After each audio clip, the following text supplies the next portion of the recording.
What's going on, everybody, and welcome to day 2 of the PUBG Mobile Club Open 2021. My name is James Banks, and I am one of your commentators, and we'll be guiding you through the action, but I can't do it alone. The man to the side of me here is Max. He is ready for day 2, and he was not here like me, right, in this situation where you can't turn up. He turned up for the day 1, and he got to do it with Blank, and luckily Blank stepped in to fill things out. So how was day 1 for you, Max?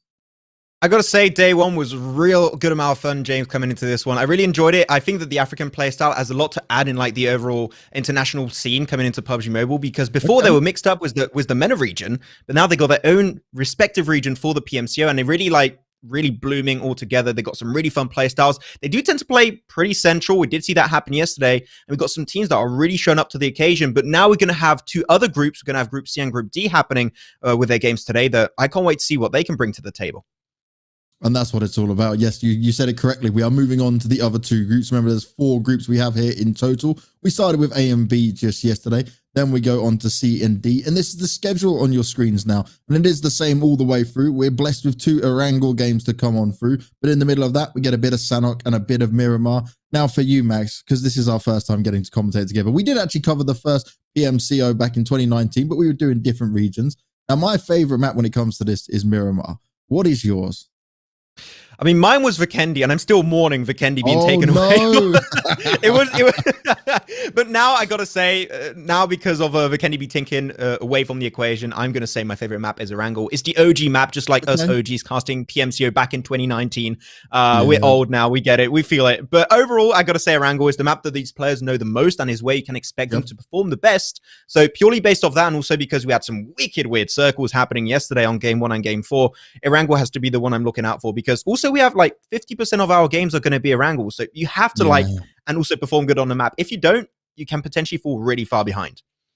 Yeah, this is it, right? When you look at it and you look at the maps we have, now the fact there's only to play around 3 of them, you don't have to play all 4. Erangel, like you said, being 50% is something that you need to not be like the specialist in, but it means that you should be playing that to the highest of level no matter what, right? You should have good awareness of what the other teams are going to be doing. You should probably try to scout them out a bit, considering they're from your region, and have a good idea of where they're going. Because I was talking to some of these guys on the Instagram when the announcement came out, and they were saying, oh, expect some hot drops, expect some spicy fun. And I'm like, okay, I'm down. I like the attitude with it. And I remember going back, this is a while ago, but it's going back to the original PMCO and seeing some teams who were like really good on Miramar, and then like everything else was just kind of lackluster.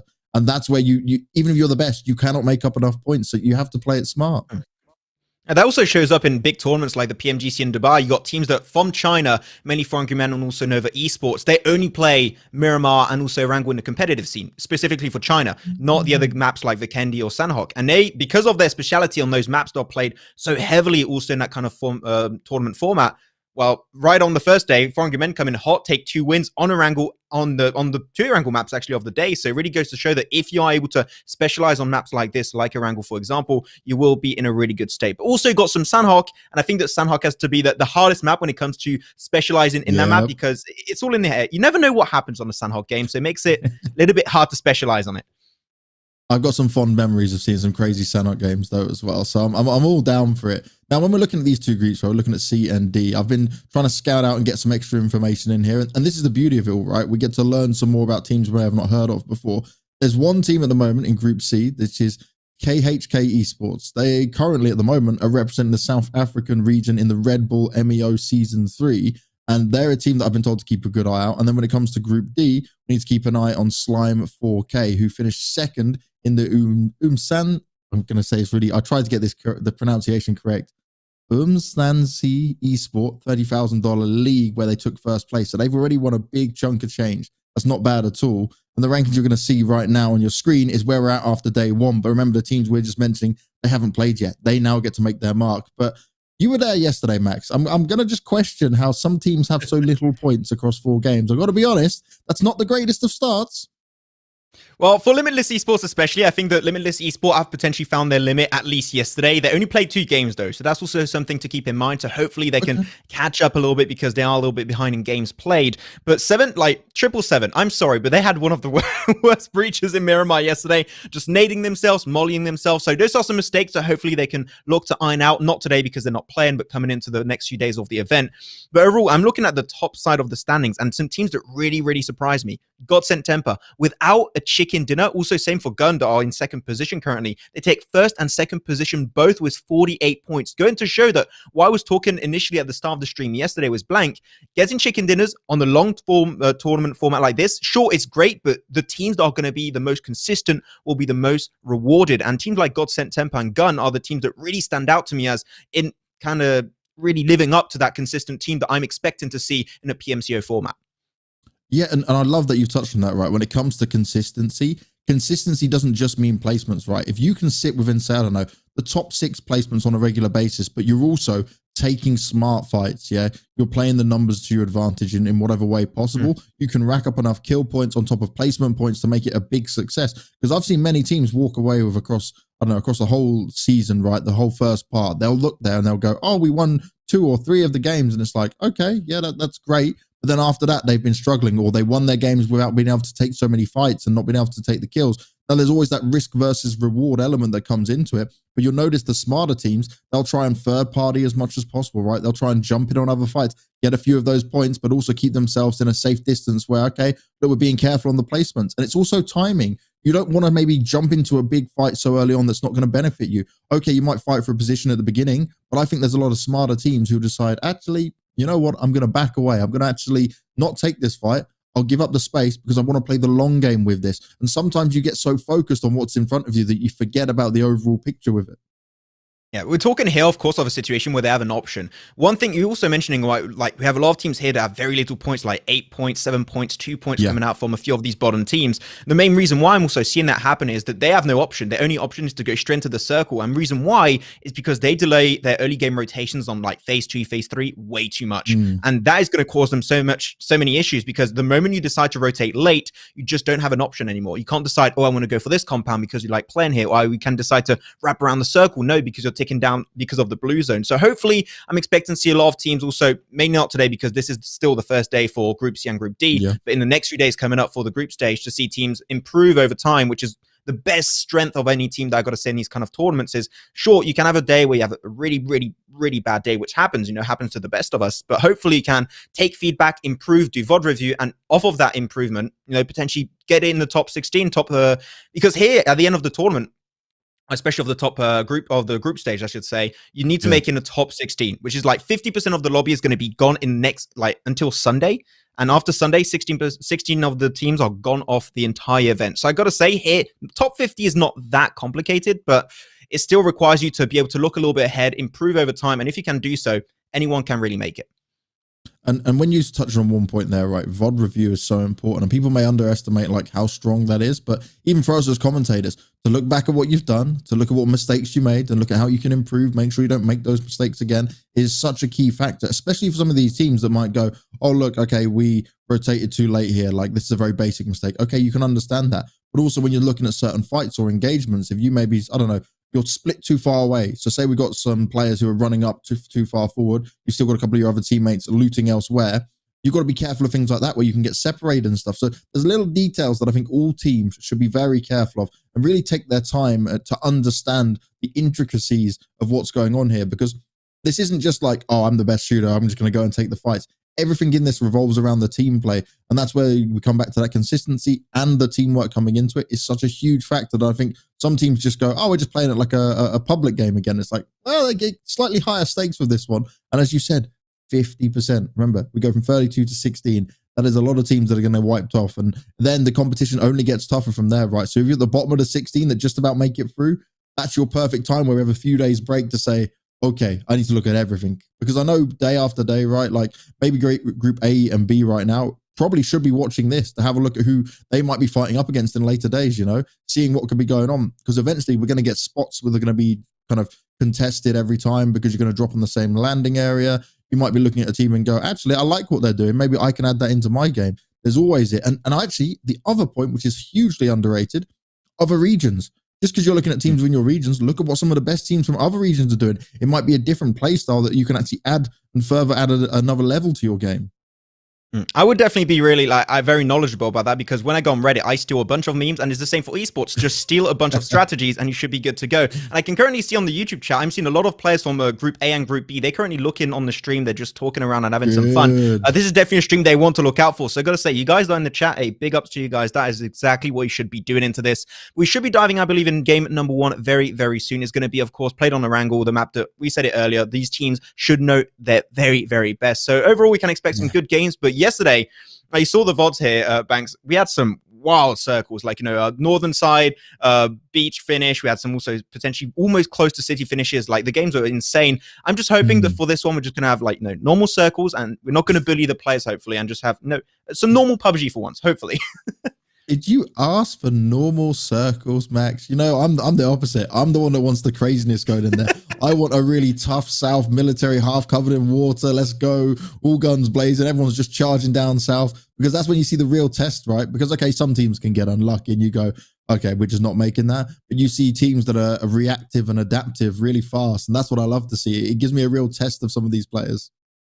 I mean, usually, I get you. I love myself some weird circles. I think that everyone does, but it's mostly because I want to see what they do in, like, a usual kind of format, like in a normal game. How do they perform? And, like, also from there on out, how do they improve and perform in a weird or unusual circle? So that's mostly because I want to be able to see what they do in good situations and bad situations, and kind of balance that one out. But, overall, I love my castle finishes on Vikendi, but that is also taken away. The PUBG Mobile team were like, Maxman had too much fun with that Vikendi castle finish a few weeks ago. We're going to take it out of the format entirely. So that made me really sad. But overall, still, Sanhok also is going to be a really interesting one, because yesterday we saw some teams being really, really slow. So hopefully they can improve. But mostly talking about the entire game, I want to see what this Group C and Group D are going to be looking like, because they tend yesterday to play very central. So I'm expecting this to be pretty similar going into this first game.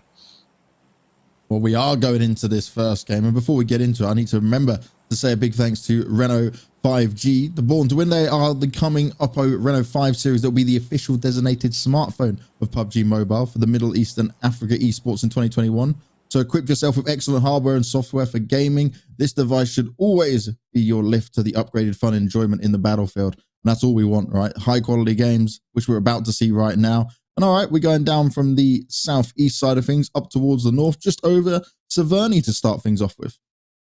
That's going to be pretty nice overall. If there are some teams that like to play towards the side of Primorz, Quarry, Gatka, or George Pole, might be a little bit of a stretch, but overall, the car spawns are pretty normal on this one. If you want to drop close to Pachinki, pick up a car, go straight into Gatka fields, that is also a viable strategy. But what I'm happy to see, especially yesterday, we had almost no teams dropping in Sovnovka Island. I believe one team dropped there in Game 4, and that was it. But now we've only got 2 teams dropping in Novo, and that is a really nicely contested drop location, normally in other PMCOs in other regions. And you not only have 2 teams, you have a third team that's right underneath another one. So that's going to be a big potential fight breaking out on Sovnovka Island, which would make things very, very interesting on Sovnovka Island for sure. But otherwise, in the northern side, pretty good spread. Not seeing potentially too many fights happen, except maybe in Yasnaya Polyana, where you got 2 teams also dropping in that respective position. Ooh. But here you go. Banks, you asked for a circle that would be interesting, and we might be going to military base. Oh, yes. There we go. Right down towards the south. And well, we can see Saint up here. They've found themselves in a position where they might be fighting quite closely early on here, but it's all about this.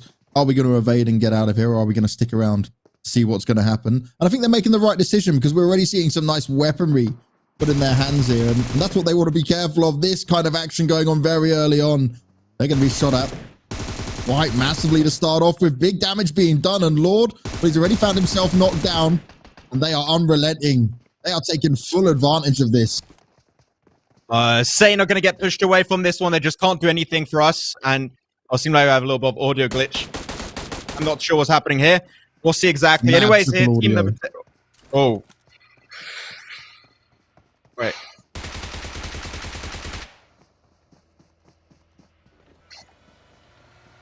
I'm hoping the stream can't hear all of that, Max, man. There we go. Oh, there you go. Oh my God. That was more than heavy gunfire, I think, right? So to get us up to speed on where we are. This is the Drogons. They've come on through. They landed towards where Saint was. Saint weren't able to get into the building, which means they had to vacate real quick. And Dragons, they just came straight out and just pushed far to go and take the kills. And I believe they picked up the whole team there? No, one player's still alive at least. There we go. Oh, he's trying to escape. He might be able to. He's got his legs going. I find that Uraz going to try his best to get over there as soon as possible. Should be able to survive the encounter. Hopefully, Tsuko will be staying alive for Saint. But overall, this is a drop that they should have been seeing it when they were dropping from the plane. The team was going to get close by. They could have easily decided to go over to the western side and try and avoid the fight. But unfortunately, they decided to try and take that one head on. They realized they couldn't win it, tried to escape, but by showing their back, Saint did lose 3 of their players, so very, very unfortunate. But I'm currently seeing some action also in the kill feed, which I do believe is currently unfolding in Yasnaya Polyana. There's also going to have some action over there in Severny currently happening, so that's going to be team number 8, KHK Esports, one of the teams you mentioned earlier, Banks, to look out for coming into this one, fighting up against Team Bope. And so far, Bope still remaining as a 4-man squad, so they're all going to look good and dandy for the time being. But KHK already lost one of their players, so they're currently not with the advantage. And they're also going to be pinned down because of that 2-2 split from the side of Team Bope, so they can't move away from this position too heavily. And KHK, that was one of the teams that I referenced, right, of being one of the ones that had some early success. They got further along in the Red Bull MEO Season 3 tournament. And so losing the player early on, when you're trying to start off strong here for your group, is not what you want. But it could be worse. They could be in Saint's position where you've just got one player left alive. And for him, when you're a solo player in a position like that, now you're just playing the long game, right? You're trying to get as many placement points as possible and avoid fights. Just gear up where you can feel confident that you're not going to be taken down, but it's going to be a lot of chilling and waiting.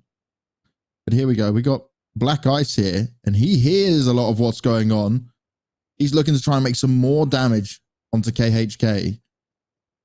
He could be a real nuisance in the side for him.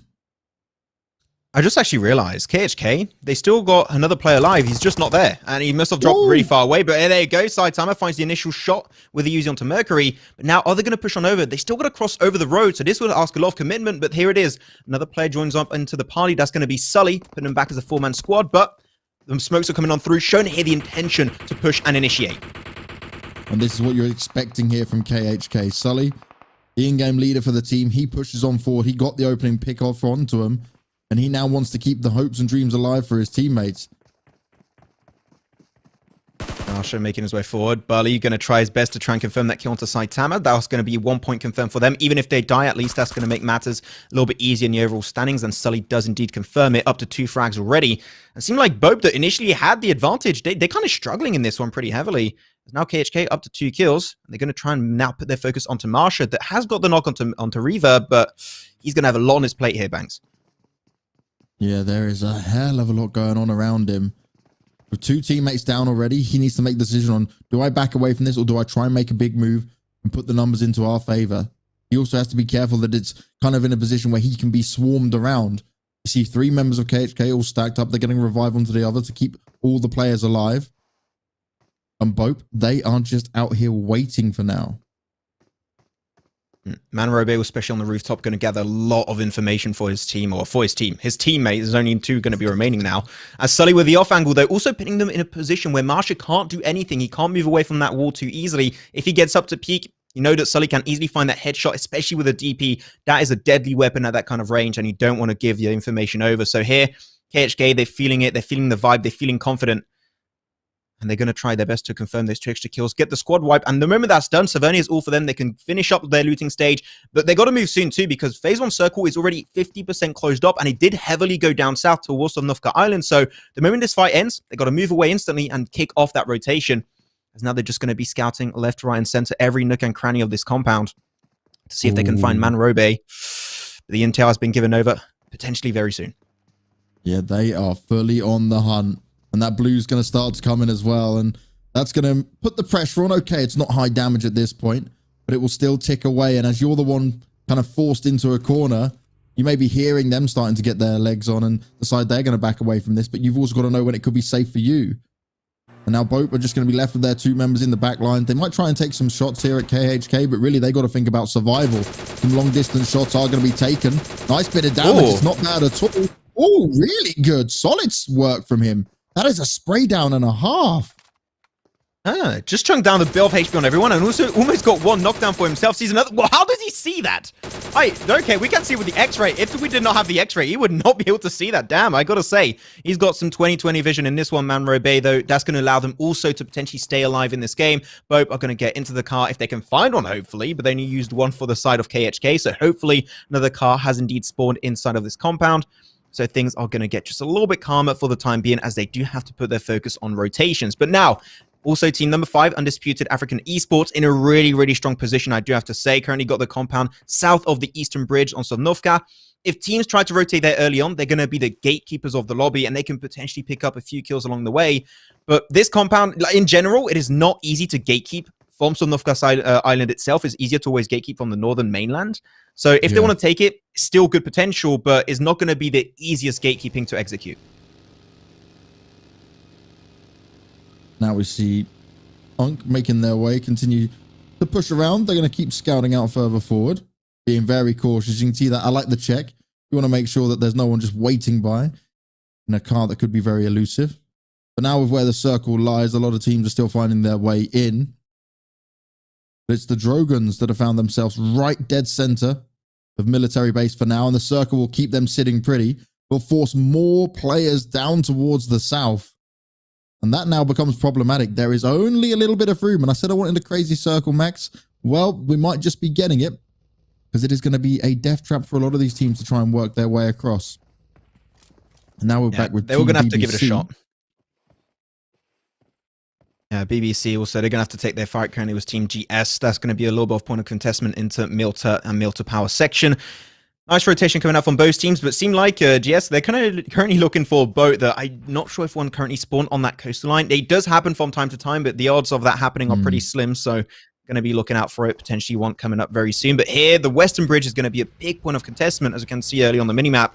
You got 4 teams potentially going to try and make their cross over there, potentially even more. So once again, gatekeeping would be great, but I'm seeing MGC also. They were in Primorsk, and one thing that I love when you know you're going to Sovnovka Island, boats. Super easy, super straightforward. So hopefully a few teams will see that as a possibility, as an option for them to make it straight into the island. Once again, if it keeps on shifting onto Sovnovka.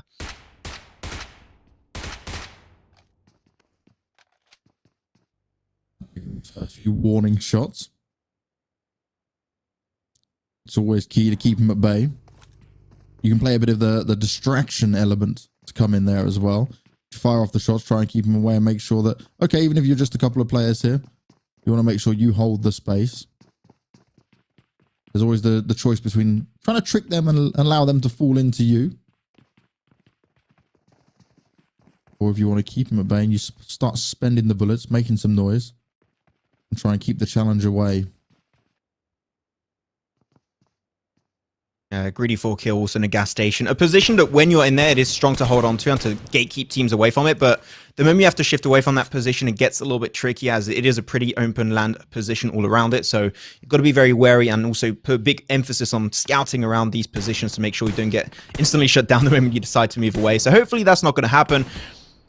But now moving on over also to Art of Killing Esports, team number 11. They got himself in a really strong spot. They're going to try and pick up all the teams coming their way, feeding their way into the bridge and hopefully pick up a few kills along the way. But unfortunately for them currently, no one has yet to do that move. So they're just like, you know what? We don't have to stress out. It's in circle, got a really strong compound. But the main issue that could be happening, they're split from each other. So if a team decides to fully breach those compounds, the man advantage is not going to be going their way. So hopefully, especially because they got one player on top of the lighthouse position, they can bring some good scouting, some good information gathering from that spot. And in case the team decides to go for that aggressive push, they can just respond accordingly and maybe regroup really quickly or just get some long distance shots to assist each other from a distance. There's also now Team 13 coming on through. That's going to be Yonkus. I'm a big One Piece fan, so I got to say that's a team name that I definitely do love. So they're making it onto the riverside, not the riverside, should I say, the beach, as now they're ready to try and potentially find a boat, but the spawns there also aren't quite good. We'll take a look again to see where the teams are sitting. And this is the thing. The spot down towards the southern part of military base is just going to be so strong. The Drogons, they're in the best position. It looks like they might have been able to grab the crate or go for the crate if they do wish so. For everyone else, you're trying to either make your way across and it goes out towards the west. So, okay, Drogons are still in it. They're not dead center with it. They've got a decision to make on how they want to push out of here. This is going to massively benefit the teams coming down over the western bridge. But if you're now working your way over from the east, you've got a decision to make that. Do I stick around and try to fight off some of these other teams coming through? Or do I just make haste real quick and try and find myself closer towards this circle? But if you are coming from this eastern side, it is going to be oh so difficult. It's going to be heavily contested.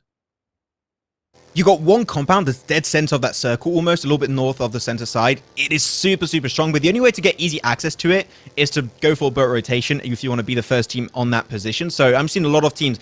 MGC could potentially go for that rotation also, since earlier as they were dropping in Primorsk initially, so they can try and just cross on over, but they are still looking for a boat, and boats are seeming to be spawning in a really, really small amounts. So hopefully they can find that spot. But yeah, the spawns in boats. Oh, there's one. I just saw the one on the left. Oh, but there's another team's going to be contested it. But now we've got a big fight currently happening with Unk, as they're going to have Riot get knocked away here. They've got to be oh so careful here. The Drogoons, okay, they don't have the high ground advantage in this one, but now they've got the numbers, at least in a player being knocked down. Blade doesn't want to show too much of himself just yet. Unk are pushing on forward, and they want to take this fight. They want to take this battle now and try and save their teammates. Some more shots fired out towards them. He continues to push on through, but they haven't quite found each other. Blade now is pinned down with multiple players around him, and this is where he has to make the decision on how he wants to get out of here, because his teammates either need to come back him up real soon, or he has to just try and escape, because there is too many players for him to find. If he could pull this off single-handedly, well, he'd impress me, he'd impress all of us, I'm sure. But look how many players on Unk are completely around him. More nades being used. They're trying to flush him out side by side here. It's just a hunting game. Trying to make him make a mistake. He's taken a lot of nade damage now. Now they'll be able to have a good idea where he is, but his teammates have come round to back him up. Damage is going to be done, and it's still not going in favor of UNK. This is not what they want to see here. Blade finally gets knocked. It's a battle back and forth. Players on the floor, and they can't fight it out. They goes for the execution. He wants the extra points. He's being very smart in how to play this out, and he will be able to pull off the revive. Ghost, he's managed to keep the other Drogon's players at bay, and this is going to work out massively for him. Wow, that was one fight where I gotta say, both teams did not use their man advantage. They were just sending it one by one, and unfortunately, Nasaboy almost got knocked out initially. He went down to, I believe, that was literally 1 HP and was able to survive it. And now, because there were also some players outside of the compound, they're able to keep themselves at bay. Dan just knows maybe Nero can just slowly crawl his way to Dan's lip of the hill and maybe survive the encounter, but I think the chances of that happening are pretty damn slim. So overall, Unk will be taking that fight, but it was still pretty stressful one. I saw that grenade that was on broadcast. Nasaboy, you can't do those. But you know what, overall it's a fail montage. You know what, I do the same every single game I play, so I'm not going to judge that too heavily. But they spot Nero, and that is going to be one extra kill confirmed, potentially going the way of Unk, as he maybe makes it away. Oh, he actually makes it away. Ooh. No way. Dan's too far away. There's no way. Yeah, he'll just bleed out, right? He can't escape that. I'd be very impressed if that speedway happened. And look at the map now. It's got so crazy. So many players trying to escape through the blue, and they're going to have to find space, but there's so little space left. This is now where it gets crazily and problematic. Kelvin here trying to play some long range fighting, wants to get some additional kills where possible, and he's just keeping them locked down. He's playing off the edge of the circle, and he's playing it oh so well. He's not overcommitting. He's got backup from his teammates as well, and they can just keep everyone far away, arm's reach, and some more. Overall, what they're doing here, clearing the beaches, is a super good play. Reason why, if they take the boat and leave a team behind them, they're going to get backstabbed, and that is exactly what you want to avoid as much as possible. They took the fight, they picked up as many kills as possible, 3 to be exact, and now ALT Magicians are going to make their way straight, well, ATL Magicians, should I say, are going to make their way straight onto the Sunlofka Island, and hopefully the compound is still going to be available. Didn't have time to see on the minimap, but if it is, that is going to be a huge play from them, as now Team 16 slowly going to be crawling their way inside on the edge of the circle, and during that time you're going to have yourselves also your killer is slowly making their way downhill, looking for a good position inside the circle, and lucky enough for them, Team 16 is not going to spot them out just yet. You also saw BBC, right? They had to be oh so careful. There are just 2 players left alive, and they can hear what was going around them, but they've looked to keep cover for themselves. Zip Dog looking to do some extra scouting, as he knows he's got to be careful of the players up above him on the high ground, and them being able to just fire down quite easily onto him. Early shot's going to be rattled off. Slime got actually a really strong position here on the mountaintop. Good scouting potential coming their way, and especially they got a bunch of DPs in their arsenal, so that's going to be great to keep teams at arm's reach and just to make sure they cannot get too close of your position. And if so, if they give it a shot, they're going to be heavily contested on that attempt. Though Unk also goes playing on the rooftops, which at this stage of the game, that would technically be extremely risky to do, but you know what? He's able to get a good amount of scouting, and I'm sure if one bullet or two bullets come too close to him, he's going to jump down instantly and give up on that scouting position. But right now, if he hasn't got killed by it, I'm going to say keep it up, my friend. It's definitely working pretty good. But still, I got to see. I want to see, especially for the side of ATL Magicians, where did they get with that boat rotation? It should have already ended. I hope to see if they already made it to the coastline, but a few shots coming out from Vortex. And here you go. They made it over onto the island. There's still one sneaky player right behind them. If they're not careful, they could lose their life because of it. Yeah, it's that factor of you don't know how close you are to each other just yet. They might be able to narrowly avoid each other around the sides. But for now, the ATL Magicians, they are going towards the side, which might actually end up meeting around with each other, depending on when he decides to jump out of the water. He could be the sneak attack. And this is where you always need that one player who's just constantly checking behind, right? You let the other three focus on moving up forward, gaining some ground, and you just have a player keep checking behind, just in case. You can't always be 100% confident that no one's going to be flanking you. Oh, there you have it, actually. Darkness just died to the blue zone, unfortunately. Couldn't make it over to the mainland fast enough, and that is going to be a big L for him. But now we're down to 11 teams, as the fight is still going to be keeping on going. Exist is going to find himself a few good frags, but here you go. The circle goes back up onto the northern side, over to the east. One compound down below will still be available, but the mountaintop position is going to be held on strong by one team that I cannot see because it's too pixelized, but is the pink team. The pink team is there.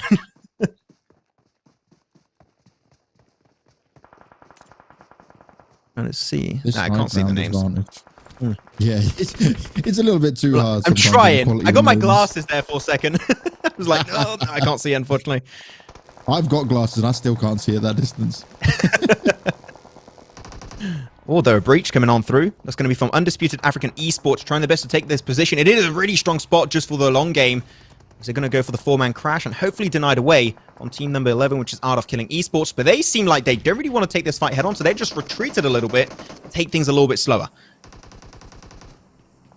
Yeah, this is going to be an interesting one. They're right close to each other. The split between the players may be the problem here. A lot of damage has already been done, though, so you need to get the first aids used wherever possible. That's what Maniac's going to be doing now. They've got the smoke to give them some cover, though. We'll keep them in a good position. But it will be a difficult challenge either way. Sprout towards the car. They're even going to be taking fights while also being in the middle of one. Mestri, you need to be so careful here. They are ready to push you at any point. He's in a good spot to look. He's got good coverage, so he's fine sat here for now. As soon as they want to make the push. Oh, nicely done. So he backs out just at the right time. He used their own smoke against him in that way. Oh, he still got knocked away, actually, unfortunately, by that one. Tried to use the smoke as a way to push his way back towards his team, but now they all regroup back together, so that knock can instantly be rezzed back up, so that's not too much of an issue. We've currently got 4 teams around this compound, so whatever team is in this position, even if they win that fight head-on, they're going to struggle, and Dan of Dragoons is still up and alive. I don't think they spotted him out just yet, so he might be able to find a few sneaky frags along the way. Yeah, that's what you got to be really careful of. Drogon's position, they're watching all this go down. They can take a few pop shots if they want.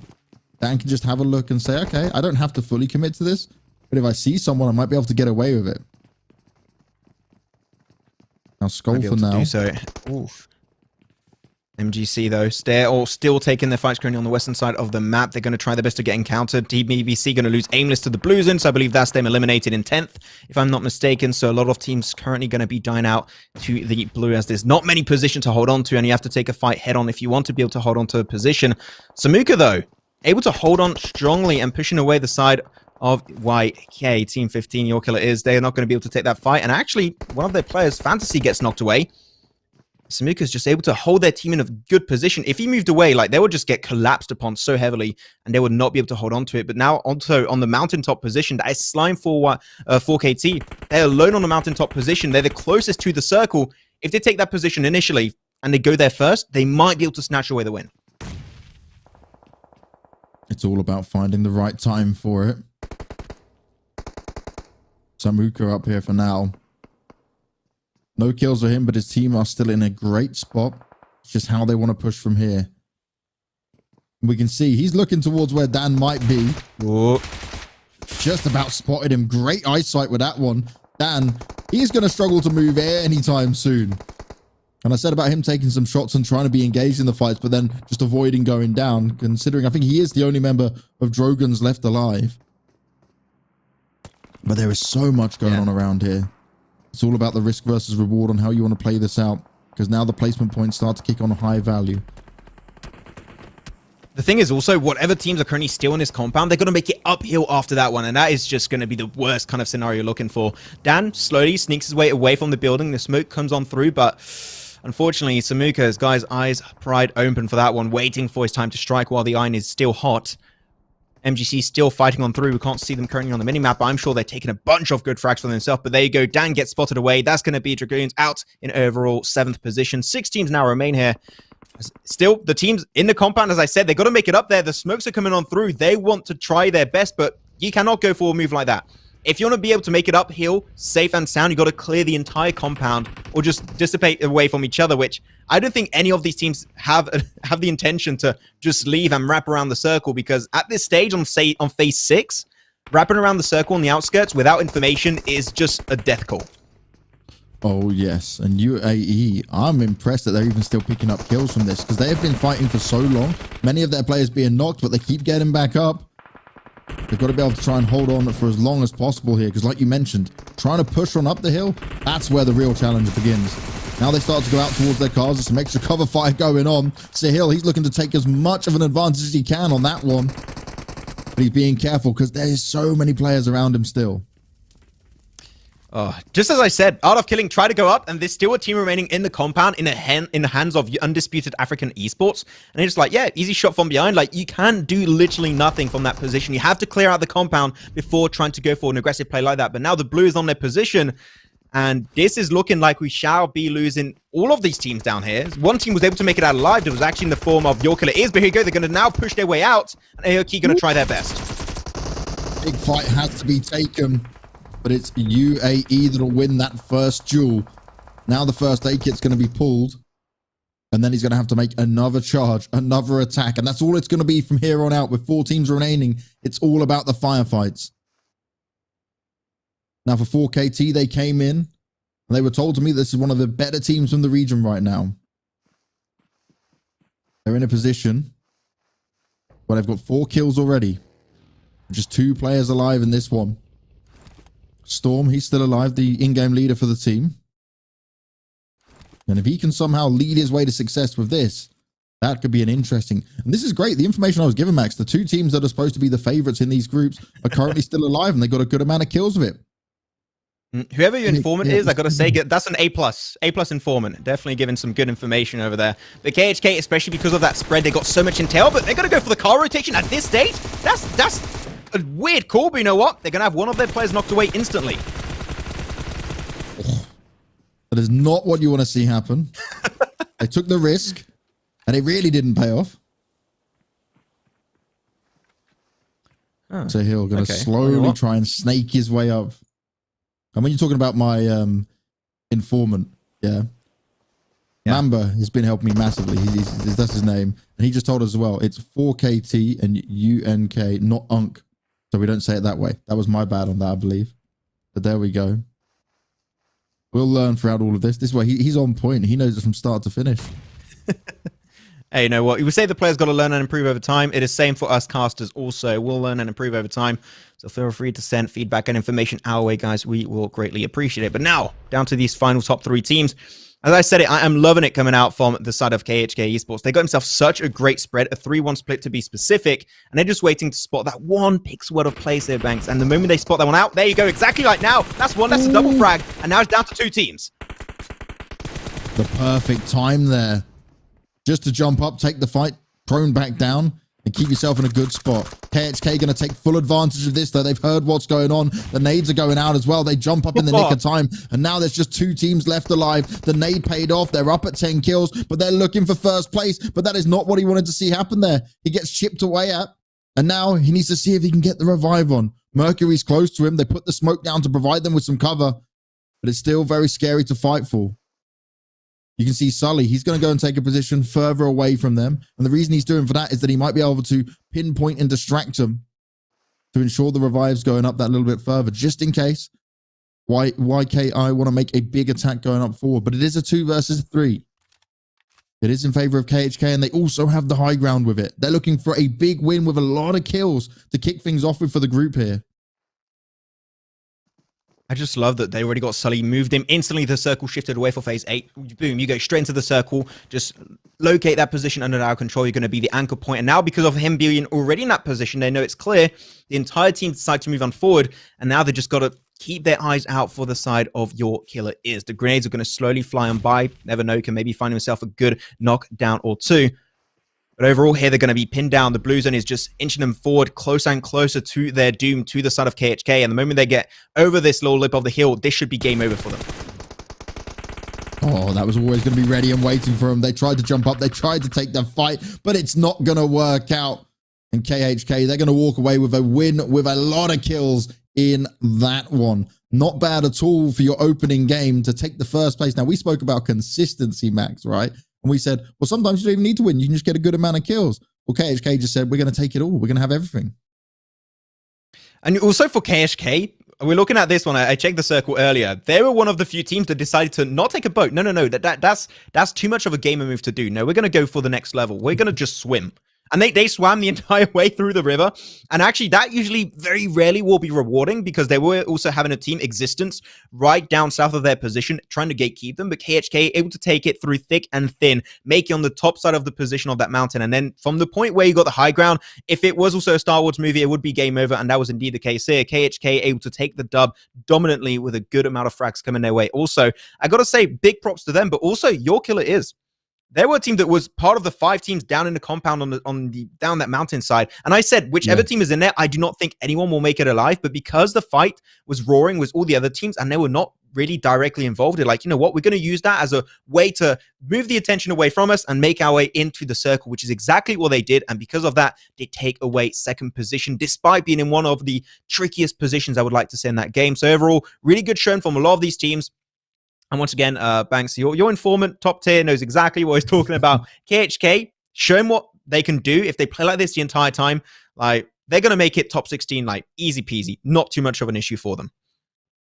Yeah, it's all about what they can do in the further games coming forward. Also, we've got to give a special mention there to the Drogans because Dan was left alive. Well, I think he lost most of his team very early on, like maybe 10, 15 UNK. minutes into it.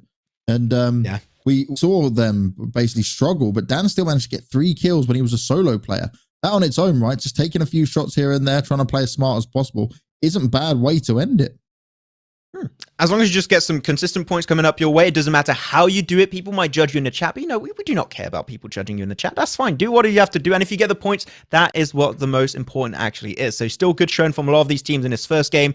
And we had an interesting circle. You wanted to see one earlier. I got to say, I'm pretty happy, but now I've got to say, I want to see what these teams can do in a normal circle kind of situation and see how they tend to play. Because usually what we've seen yesterday, teams play very, very central. Because of the circle shifting on phase 1 right towards South Island, we could not really see that happen too much. So hopefully into the next few games, we'll be able to see games like that happen especially. But we had some really smart and clean rotations. So because of the good rotations that we were able to see this game, Miramar is going to be the one I want to look forward to because Miramar with good rotations, that could be a sick game to see. Oh, it definitely could. We're going to see, obviously, a lot of teams here at the moment not managing to get too much done on the first game. It was certainly tough from start to finish. But one thing I'll notice here is with it is that, like you said, with a crazy circle like that, we don't really have the full picture from all of these teams on how it can go down, right? So knowing as we go further on throughout this, we'll learn a lot more. We'll start to discover how they'll be able to handle pressured situations. But at least we learned that some teams are prepared for anything because you don't even need to be on military base and you can still find the success from it. It's just on how you mentioned it. They got over the water. They made that work for them. Also, hopefully onto this one, we saw at the very start of that game on phase 1 that we had a few hot drops. You had Yasnaya having a little bit of a fight, Severny, Novo also, well, not really Novo itself, but like on the west of Novo. Hopefully, this is also going to be some good information and research they can bring to their gameplay and hopefully they go for a different drop location. Usually at this level in PMCO, teams tend to have like 1, 2, or 3 good drop locations, which they are experts onto. They play on those locations extremely well. So I'm hoping to see teams like maybe Bope also shift away from Severny, go for another drop location because in the early game, there's no reason to take a fight. if you can avoid taking fights in the early game, unless you're like one of the 30th and hungriest team in the entire lobby and in the entire world of PUBG Mobile esports, which might be the case, but I would never recommend any team out there to try and take a fight in the first 2 minutes of the game. It is not really worth it. And when you are aiming for consistent results, you are always taking that slim risk that might be the reason why you don't make in the top 16 and don't make into the PMCO Finals. So hopefully teams that did get involved with those early skirmishes will be able to just rethink their strategy and hopefully shift, hopefully also going into game 4. Like, we've got 2 Wrangles today. Hopefully they can, on a one-day performance, being able to improve over time. And that's what it's about, right? It's looking at it, and you might have some time now to just rethink what you did. You may have learned something about another team that dropped close to you. Like, for example, what we saw from Saint. They may look at this next time and go, all right, okay, this is how it worked out. This wasn't what we wanted. This wasn't pretty. It wasn't ideal. But we know how we can turn this around next time, because we lost a lot of players early on these fights. And like you mentioned, sometimes just taking the early fights, it's easiest just back away. You've learned where some of these teams might be dropping. And we also know what teams can love to do every now and again is drop on top of each other just to be a nuisance. But it's the high risk versus high reward. It's how you want to play it out here. I think now when it comes to looking at the opening game we had, we can only read so much into it because of how crazy the circle we got. Yeah, it's good fun. Yeah, it makes it an exciting fight, but we'll see it level out over time. And remember, this is just day 1 for these 2 teams in the group. So they've got a long road ahead of them of learning, planning, adjusting, and adapting as much as possible. But Max, we got to kick it to a break real quick. When we come back, we'll be bringing you all game 2. So get yourselves ready, get yourself a drink or some snacks, and join us in just a few moments.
Welcome back, everybody. We are here bringing you game 2 from day 2 of the PMCO, and this is for the African region. My name is James Banks. I'm one of your commentators. Max Man joining across the side of me. And that first game, Max, well, I'm just looking down the points that we've had, the results that we had straight off.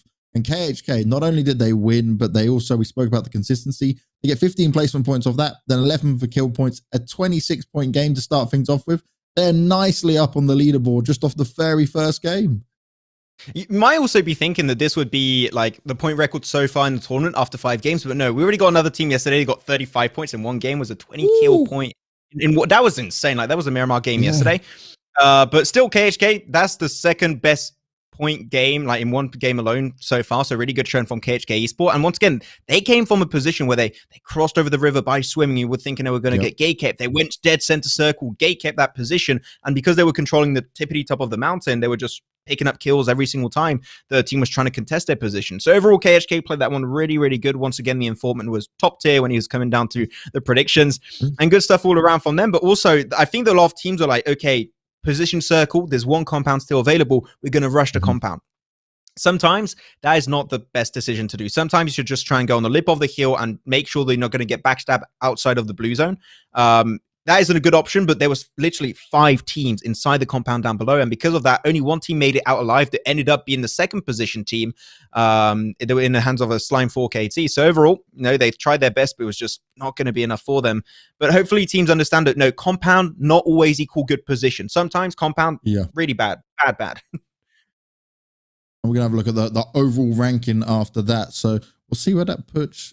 Okay, so KHK, right, considering they've just played one game, already sit on 11th spot. That's real nice to open things up with. If they can just keep the performance going, that's going to be really nice from going forward. And Undisputed African Esports, they put themselves quite nicely up there, same as your Killer is, and ATL Magician. So you can potentially look at this like being your front runners for this group to start off with. But again, that can all change because remember, we're not playing Erangel next, which means it can be a whole different scenario for some of these teams. And then we come back to saying, who's the more well-versed on the maps?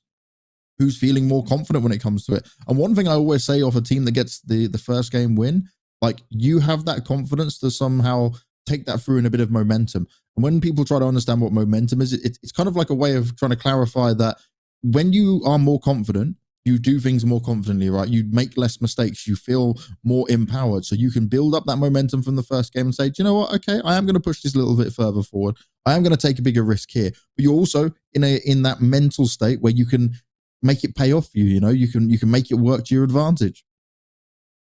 I think the overall confidence is definitely a big part of being an esports player in general. If you're able to get confident in your play, but not still overzealous and being respectful of the teams around you, that is great. But feeling confident in your own skills is definitely a big thing to have for an esport player. So hopefully a lot of the players are feeling confident in their plays here. As we did see then also the top side of the rankings, not getting breached too heavily right now. You did mention the fact that we do have KHK then at top 11 currently. And if they keep on that course, they might be able to interact and cross swords with the likes of God Sent Temper and also with Gamers Unite Nation in top 1 and second position respectively. So they can make it happen. But now I want to bring the attention a little bit to the second game. We're going to go into Sanhok. I mentioned it earlier. It's snake galores on Sanhok. It's really hard to remain consistent on that map, but it is possible. If teams want to really avoid fights, which once again is what I recommended on the first game, I want to see teams try and drop on the eastern side. Like I know this might be like, wait, why are you saying the eastern side? Why I say the eastern side, I don't know why, but in PUBG Mobile, there's this weird tendency for teams to just never drop on the east. Literally, yesterday, the Sanhok game, 2 teams dropped east. All the other teams, center or west. If you want to make sure you're not going to counter a team in the start of that game, go to the eastern coastline. I don't know why it's like a position that nobody really likes in PUBG Mobile for Sanhok map. And it's just a safe location. The only teams were there, and the one team that decided to drop east took the win. That was Zeus Esports Africa. So overall, I would like to see teams maybe see the eastern coastline as more of an opportunity because it is gold, but people just don't see it yet. No, when you're looking at like drop spots, right? I always, especially when we get into the second, so once we've moved across and we're down to our last 16 teams to come through, I always look at the ones that don't just stick to their guns because we've seen it. You get the hot drops and they're trying to fight for the same position and over again, they can have a back and forth battle. But the team that is confident enough to change up their position and still be able to find results, that to me says more about a team that can actually build themselves to be greater than the other teams. Not because like, some people look at it and they go, oh, they gave up their spot. Like, oh, they must think they're the weaker team. No, actually, they're just a better team sometimes who can play multiple positions. And that's what you have to get into, diversity, especially like when we get to the point where you get to global finals and you have teams that are definitely going to clash on spots. Sometimes you just have to handshake and say, cool, you can have that spot because actually we can play another one to a more of an advantageous situation for us. And I really look towards teams that actually will sit there and first of all, go maybe just a spot or two near. So they'll take a compound that's just outside of their location and then pick off the other team. Like that's the next level play. That's where you go, okay, I'm in your mind, and the mind games start to trickle and be into full effect. I fully agree with what you said there. I think that's a great example of a team that are able to give up a position because they're respectful of teams around them is great. I'm going to go back to the tournament. It was in Poland for a month. It was the PMGC league stage. We had one team from Korea that just kept on dropping on contested drop locations. They arrived dead last. And unfortunately, there's a team that if they did shift their drop location in compounds that we knew there were so many that were available, they could have made it in the top teams and potentially made it into Dubai. But unfortunately, by just sticking to their guns, which is not always the best thing to do, they got contested heavily, and they kept dying like when I say every game, like literally 90% of their games, they died like top 14. It was really unfortunate. It was really sad to see, but they were just like, no, this is our compound. We're going to fight for it. And sometimes just not worth doing so. So hopefully teams that did get involved in those drop spots on game one, once again, like they can improve over time and just adapt to the competition. And if you can do so, I think that's a good positive aspect of teams that I think can make into the finals, make into the PMPLs and show it, especially because this is the first PMCO respectively for the African region. I would love to see some few teams that nobody knows, like just step it up and make it to these big events, because I think that the African meta has a lot to offer on the overall international stage. And that's it, right? It is a different meta to what we might see in other regions. And that's the beauty of what we get at the moment with PUBG Mobile, is that all these regions have their own unique style and way of playing it. And that's what we come back to what we started off when we opened the show up. We said about teams and players that will learn from other regions, like prep work and research, having an analyst with the team, having a manager there that can help you out, do the extra bit of numbers work and say, okay, well, maybe we can add this to our style. Because I think we're in such an early stage of PUBG Mobile where still teams and players can grow exponentially by just adding more of a depth to their overall strategy. Because I look at it as more, say you're in a position right now where you go, okay, this is our play style, but you could switch it up. So they're used to you playing maybe super passive and then fighting towards the mid game, but you play off the edge of the circle. Say that's your style of play. But then you notice that, okay, actually, I like this way that this Chinese team's playing, as an example. And they say they're playing it where they don't go for center, they go slightly off center. They take fights only towards where they've got into good placements, and they try and avoid fights elsewhere. If you can just swap it up as an IGL and decide what we're going to do on a map and fire yourselves into it, and you get your full teammates believing in you on something like that, that's a huge benefit because it gives you so much flexibility. And flexibility is the other word alongside consistency that these teams should be aiming at. And I know when we talk about it, it sounds so easy, but trust me, but if you guys add it to your own game, it is very difficult because many teams will get stuck in their ways. They'll be like, oh, well, I play like this and this is what works for us. But 9 times out of 10, it may work out for you, but you need also to be able to change it up. You also need to be dynamic in every single way possible. And that's where you really separate like the up and coming players to the pros who are trying to be a couple of steps ahead, like they're playing 4D chess, you know? I mean, this is the exact kind of situation where if you're an analyst or your coach, this is where you make your money, really. If you're able to just bring that level, that gameplay of your team to the next level, and you're just that little bit better, it'll allow you to qualify to most events and just make it really high in the standings. Which is why also I got to say, like, if you are someone out there just watching PUBG Mobile esports and like, I'm not that great of a player, just like me, I'm like, I was not good as a player, so I'm going to go as a caster. That's the way to do it. If you want to just make into the PUBG Mobile esports ecosystem, one easy way to do so, become an analyst. There's a big lack of analysts in most regions, except Eastern region. Like they got quite a bit of analysts over there. But for Western countries and also Africa, there are not that many. So I got to say, if you want to start getting involved yourself and bring something to the table, becoming an analyst or coach is definitely something that I think is in heavy need currently in the ecosystem. So hopefully a lot of people out there will try and pick up an analyst or a coach to try and bring up their gameplay to the next level. Because when you do have an analyst, you're opening yourself to questioning your own gameplay and your style. And if you're able to do so, I think that is a true mark of a team that not only is good on itself and has got the right play style, but they also got the right mindset. And a team that's got the right mindset will go super far. I'm thinking of Bigatron, team that Sure, they were the world champions, and yet their playstyle in the tournament in Poland was just not working. They're like, you know what? We're going to shift it up. After 2 days, boom, they're one of the top 5 teams. So it really goes to show that if you're able to question yourself, you're making a top side, you can become one of the best teams in the world if you do so. So definitely give it a shot. Yeah, and that's the thing. You touched on a good point because, like, I've done it, right? I used to, okay, I'm really old. So I retired from playing professionally in games back in 2007. So I'm way beyond my playing career. But, like, I'm still able to see things within games where I go, oh, this would work. And maybe I mechanically and physically can't do it to the level. And it may frustrate me, but I can definitely pass that knowledge on to someone. And so you guys might be watching this right now. You guys watching at home in the chat, you'll be thinking, actually, this team could do this better or this better. Then, like, make some stats, make a breakdown for them, put yourself forward for it, because you don't know what the future holds. You don't know what the next opportunity could be for you. Always want to try and give it a shot, and there's so many different ways to get involved if you want to. So there's so many opportunities out there. But now I think that I believe we are slowly. Oh, there you go. I was going to say we're slowly making our way into Sandhog. But you know what? We're already going into Sandhog. The plane is going to be high in the sky, and welcome to the jungle. We have got fun and games. Was the plane path going to be dead center? And hopefully a lot of these teams will be getting a good opportunity on Sandhog. But as I said it, I want to see some teams drop on the East, hopefully. So I'm going to be looking out for that one, Banks, because East is a gold mine that people have yet to understand and fully use to their advantage. As so far, I'm seeing no one go there, making me a very sad caster.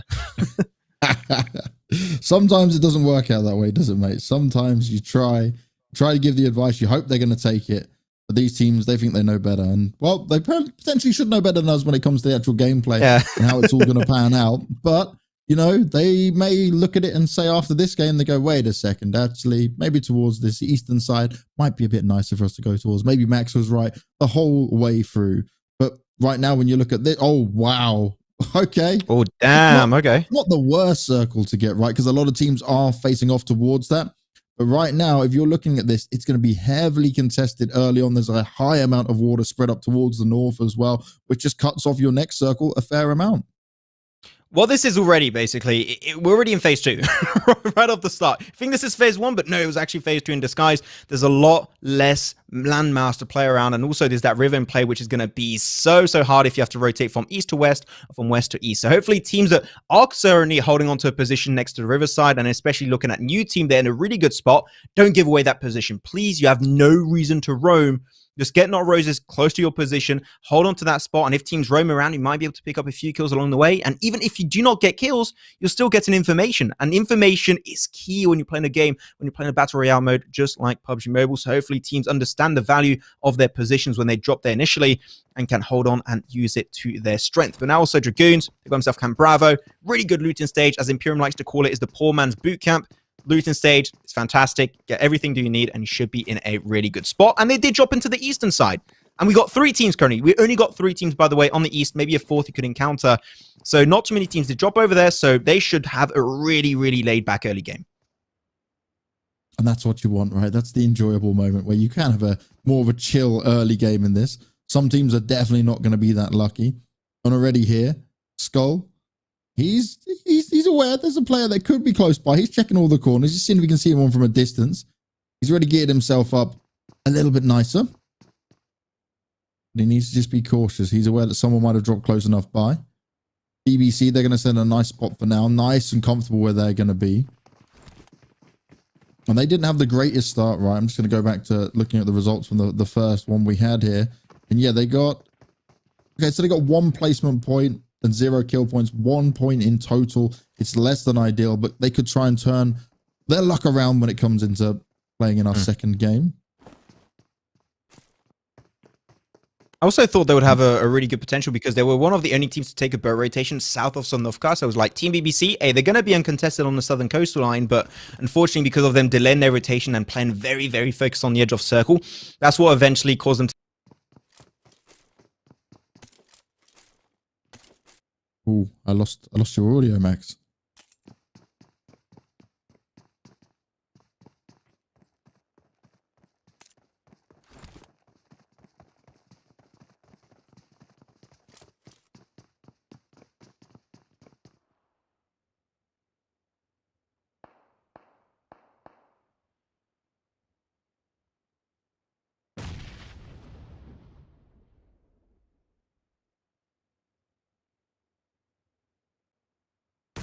I'm not sure if you guys on chat can hear me at the moment.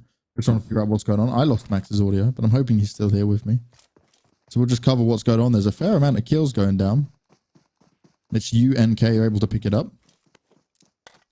NASA Boy is going to be able to loot himself up quite nicely for now. That's a great early start for him.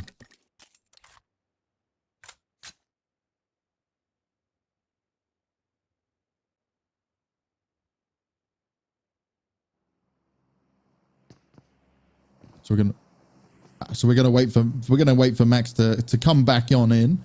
But now I'll take you through the madness that it'll be. Already down to just 59 players. And I love that position. Real huge high ground there for Rectus where he was looking. So we're gonna see KHK, Reverb. Got 2 players shooting at him for the moment. He's gonna try and take a position where he'll be able to fight back on this. Long distance fight's gonna be taken. And not Roses. He wants to see if he can get some early pickoffs at all. He's being cautious. He's checking it from start to finish. It's Saint again. They got taken down very early on in the opening first game of Erangel today. We're seeing a couple more of their players be knocked. And for here, Not Roses is still looking around. Taking a fight against KHK. If he can get away with it, it would be huge.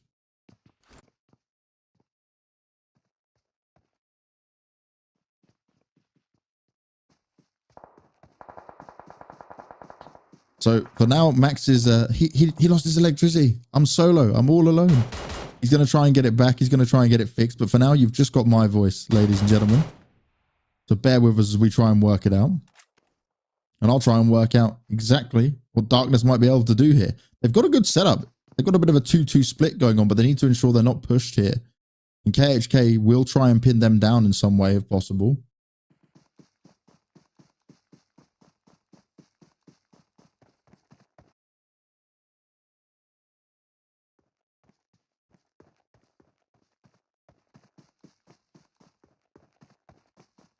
Now Reverb in this position. They know where to look for him, but they're just trying to see if they can get the pickoffs. They're waiting to pan it out. If he loses track of him, that could be the problem. Sully's coming around from the side, and it is Iraq that goes down. So Mercury's found it opening, and that's exactly what he needs, but there's none of other teammates around him. And this is where it is problematic. I spoke about them being in a bit of a 2-2 split, but it was a 2-1-1. And KHK, they've got them locked down. There's nowhere they can move through, and they're playing in at great distance. Mercury can stay from this position. Keep watching around all the angles. And he's just looking. Every now and again, he'll poke back, look up towards Darkness. And he'll do that to just see and make sure that there's no revive coming in, considering he can't get the finish off just yet.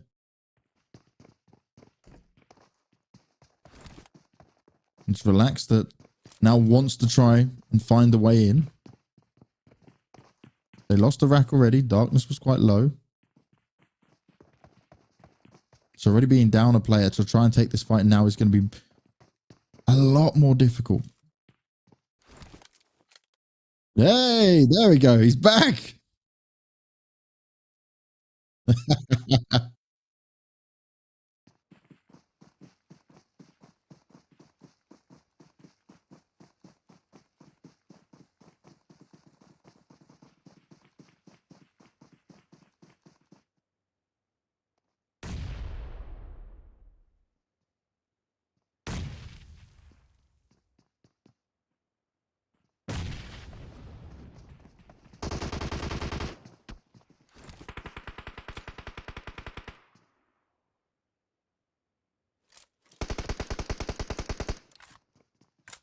And Saint, they were struggling straight away. They lost a man early on in Jacob. And I said they could not afford for another game to go so badly at this position. And Exist, they're just ready and willing to take this fight. We saw more grenades start to be thrown over. Nothing connecting just yet. Zodiac, he's trying his luck with it though. He wants to force them away. A bit of damage done. More grenades throwing out. And he's just pushing them further away. Saint, they seem to want to take the fight here. But they can't find a way just to engage just yet. The position from Exist is far too strong. And they can continue to just to play together as a good trio here.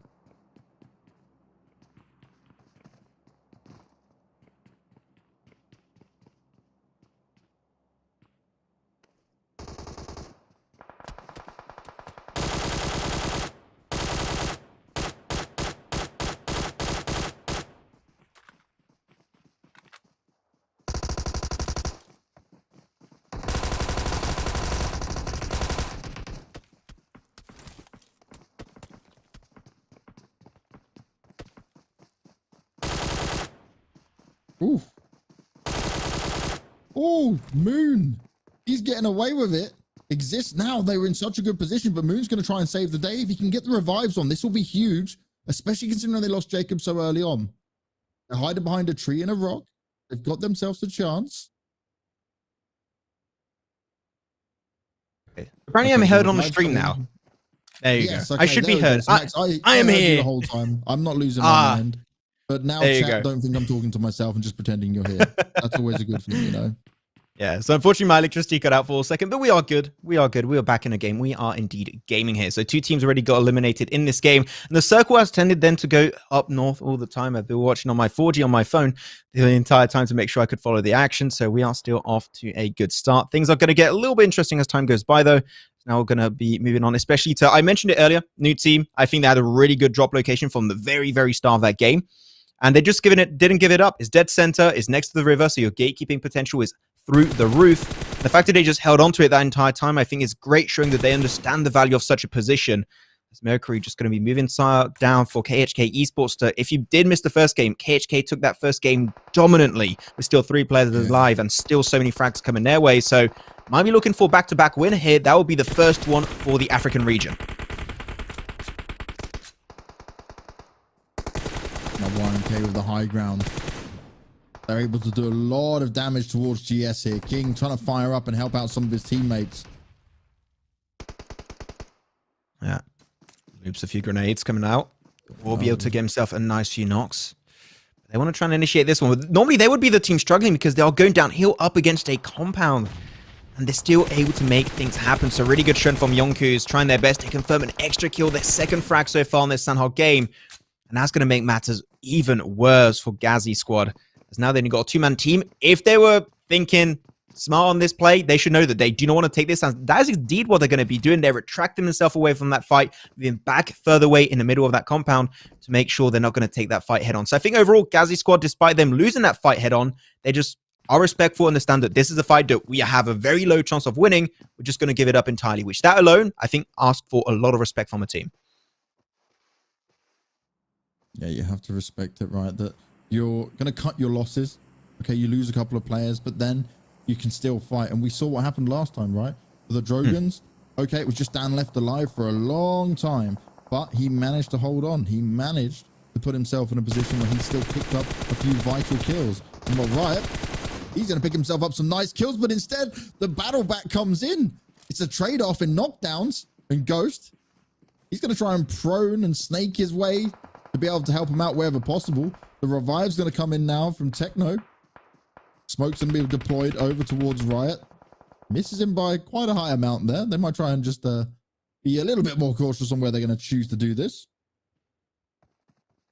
Come on, water shift. Give it to us. Give us a fun circle on this one, please. It will be fun if it did go up north, and we'll see what's going to be happening. But no, it goes back down south. Pretty central overall. Going to be great for KHK Esport. They got what Imperium tends to call sometimes the black hole of the map. It is a pretty hard position to hold on to.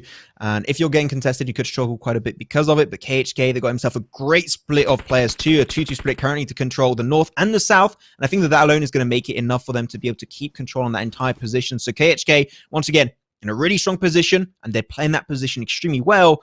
Now, the thing is, are there going to be teams trying to contest that position and snatched it for themselves? We'll have to wait and see, because if they do, they could get themselves in a really strong position. But KHK, we saw them on that first game. They dominate. So it seems like they're off to a really good start once again on this Sanhok game, as UNK, they had their player right get knocked away. They were split away from him, but because of their use of resources, they were able to get that res back up for themselves. As your killer is retracted back into a compound, and they're just going to chill on over there. And I spoke about this, right? The confidence, the momentum that could come off of KHK there. And they found themselves in that very early on to be able to take fights on this second map. They want to keep the pressure very high and make it difficult for everyone around them. UNK, though, they found themselves in a position of they're just trying to get the revives on. They're trying to find some safety here. The smokes are being deployed, but they are stuck in the middle of the madness, as it be. Oh, no, that's less than drive-by for Ghost. Ghost still made it work alongside his teammates. I respect the effort, but that was what we call incredibly risky. He wanted to do his best run over, but that wasn't going to work out in his favor. And UNK, they still sit pretty. They've not lost any players. They're still reviving everyone quite nicely. Mohamed's going to have to be careful because more shots are coming out towards him. He finds himself some cover behind the rock. And he's just trying to understand where on earth this is all happening from. Because there are bullets landing from everywhere right now. Like, that would have been the first drive over was a Vespa I've seen so far in PUBG Mobile Competitive. That happens just, well, never, actually. So, you know what, overall, a nice, respectable attempt, but it's just not going to happen. UNK still in a pretty good spot. They got a lot of rocks and trees to use as decent coverage to keep also the information down onto the teams down below, especially like the side of your killer is. So they're in a good position so far, but they still got to keep on thinking about rotating into the circle because currently they are pretty far away from it. Tatmok is just on the outskirts, so they got to try and think of our next move. The circle is definitely not going to go into Tatmok unless you have one of the biggest half shifts I've ever seen.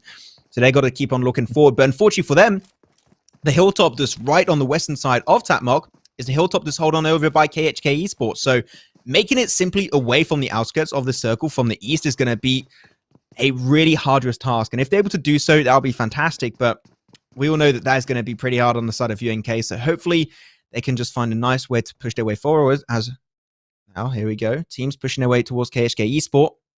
Nero, Blake going to be initiating forward, looking for some intel beforehand, whilst having two players looking behind them just in case a team decides to backstab. So overall, that's how you want to try and push these kind of locations.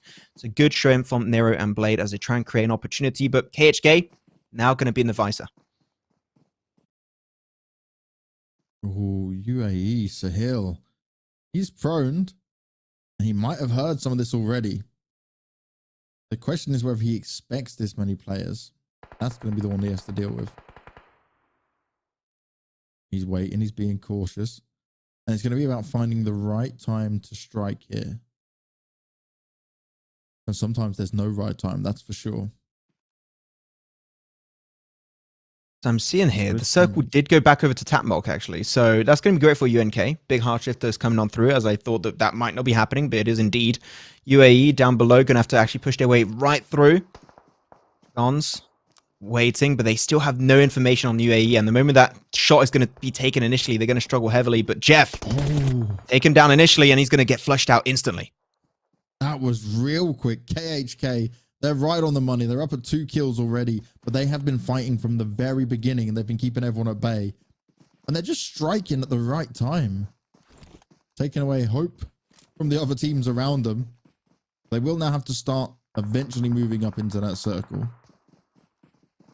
But for now, they're looking to do as much long-range damage as possible. Sully scouting out and looking on just to see what could be going on around them. Surprising to see Team BBC. Yeah, Team BBC is going to be there, aimless, waiting down below, and he's going to be spotted out behind that rock. Sully's got the intel. He's going to try his best to put focus on that, especially because they're on the edge of the circle. If they clear everyone behind them, they can just put big emphasis on that mountaintop position in the center circle towards Tatmok. So I think that's the intention. Clear the entire zone. The moment it's cleared, put focus back into the eastern side. But here you go. Team BBC now going to be taking some shots their way, so they're going to struggle heavily in that spot.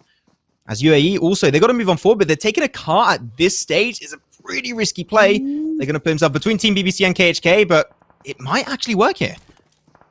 Yeah, if they are not shot at, they might be able to just push nicely enough forward. The same player is going to be knocked down, and Sully, well, he spots it out towards the end, tries to make it work on a good bit of damage there. Won't be able to get the finish off. But it's all coming in from the side as well.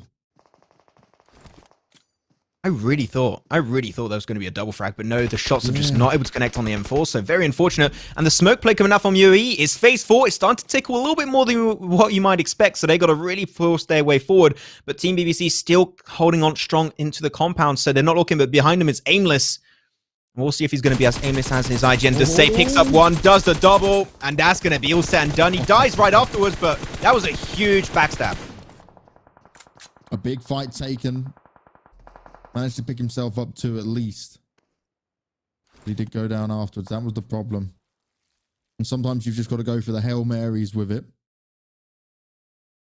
As Ghost has also found Dan on the Drogans, so they're going to be losing members again very early on here. Plenty of kills up for KHK now. They've doubled since last time we saw him. Sully might not be able to get himself saved in time. By the looks of it. As we see Nihal here, he's playing it very sneaky snake mode. He's found his way in, but there is a player close enough to him. He needs to be so careful on this. Is he going to check over towards his right? Are they going to potentially see each other? Starting to tick away, like you mentioned, that damage is high. Oh, that was so close. They were so close, almost on top of each other. Marcia actually does end up going down. So now Nihao, all he has to do is heal off into the blue zone, and hopefully KHK Esports will just forget about him entirely. And if they do, that might be the fallen grace for Team BBC. But I think they have pretty good memory overall. New team, they dropped in that compound. They haven't moved the entire time. They should have started to look forward into the game and try and move away, but they did not decide to do so. So they take some really heavy casualties by doing so. Feels bad for them. I do believe the one player is still going to be alive, but KHK, 2 games in a row, and they pick up over 7 kills potentially in this one. They are up to 7 already on this Sandhawk game. They are dominating in this PMCO so far, but now the off angle of Storm, looking potentially for 3 frags, but nothing connects just yet. Spraying away, trying to lay waste to as many players as possible, but he's not the only one shooting at him. Reverb, he's got the high ground, and he's been checking so long. What I love about KHK so far in this game, they have been so proactive. Even when Sully got knocked, he's been brought back up.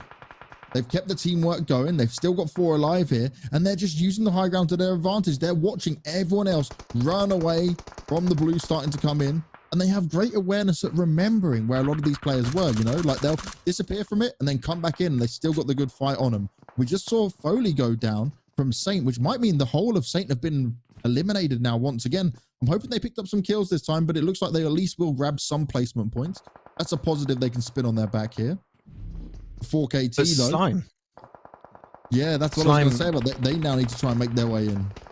Yeah, for Slime, another team that actually the informant actually told us that was going to be looking out for, and he is also one of the teams to look out for. They are really strong. They're going to be pushing his way forward against KHK, and they do not spot him out, but he's able to... Oh no! The jump shot! Reverb gets it. That's huge. BBC are out, and now it's 10 kills, and they're on the mountain, uncontested in a 3-team skirmish. Reverb. That could be the difference maker for them to find some success. He's under heavy fire for now, but he'll be able to find some cover. He's keeping himself up and running as LK is doing more damage with it. Sully, he's got players so close to him. He's got the molly. He's going to try and bird him out and flush him out from behind the rock. If he can get that done, he'll gain himself a nice bit of ground. UNK falling back as Reverb, despite the pressure that was applied to him, he's still picking up kills. He's still doing damage, and it's just an onslaught with 12 kills now for KHK.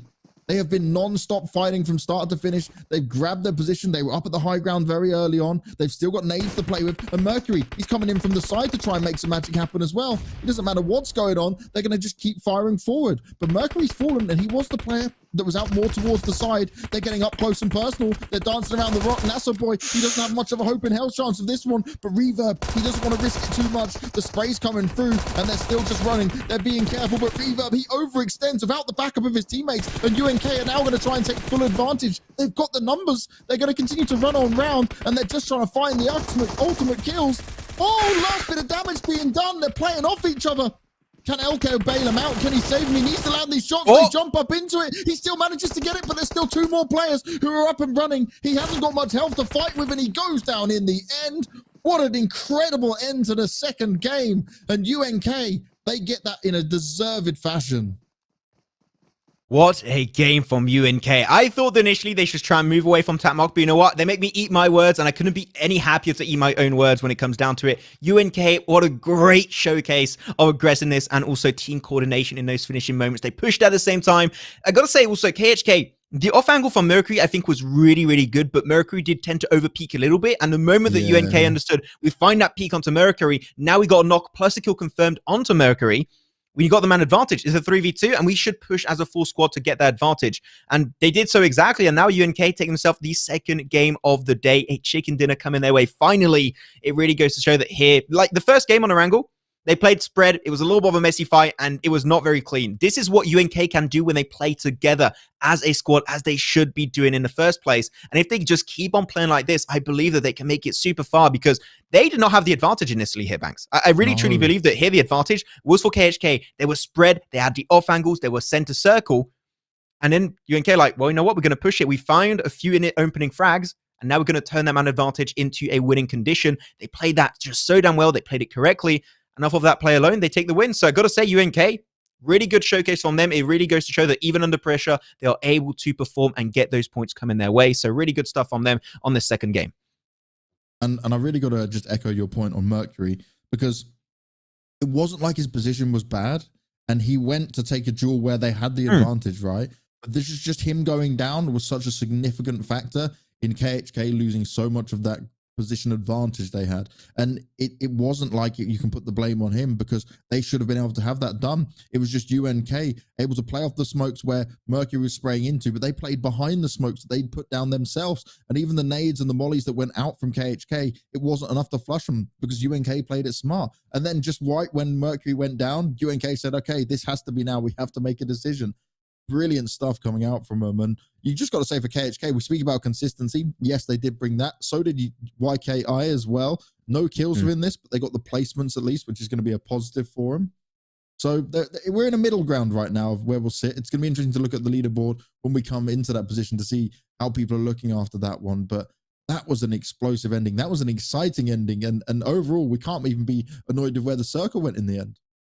And that circle was a really fun one. It did end up in a really good northern position, which it is pretty hard to play from time to time. A lot of teams did end up dying in the final stages, which is usually what would happen, but it's mostly because they were in the blue zone. They were ticking down really heavily, and they struggled heavily to make it away from the edge of circle overall. But we're talking about teams that we think did really good. You know, KHK, UNK, they did fantastic in that game, so big heads up to them. But one team that I think could have done just so much better in the first place, I'm going to be a little bit critical, but that's New Team. They dropped just 100 meters away from where that game was going to end. They were in the top mountain compound on the east of the northern bridge, and it was a great position. They didn't give it up. They were holding on to that position almost the entire game, but the moment the circle started moving away, they were way too slow. If they were one of the first few teams, they would have been in a position where KHK were initially, and they could have been the team taking, you know, a top 3 game minimum. But because they're like, you know what, our position, we don't have to move. Because you don't have to move, it doesn't mean you shouldn't move. And because they just overstayed their welcome in that compound, they struggled big issues in the entire game. And that's why I think they could have had just such a good game, but they just didn't see the opportunity at hand and didn't see what good options were available for them. And they just were like, no, we're just going to stick here. And by doing so, they just denied themselves a potentially easy win. And that's what it's about, right? It's making sure that even though you may think you have a time where you need to move or take some fights, sometimes you've got to look at the positioning and stay there, even if you're not picking up the kills.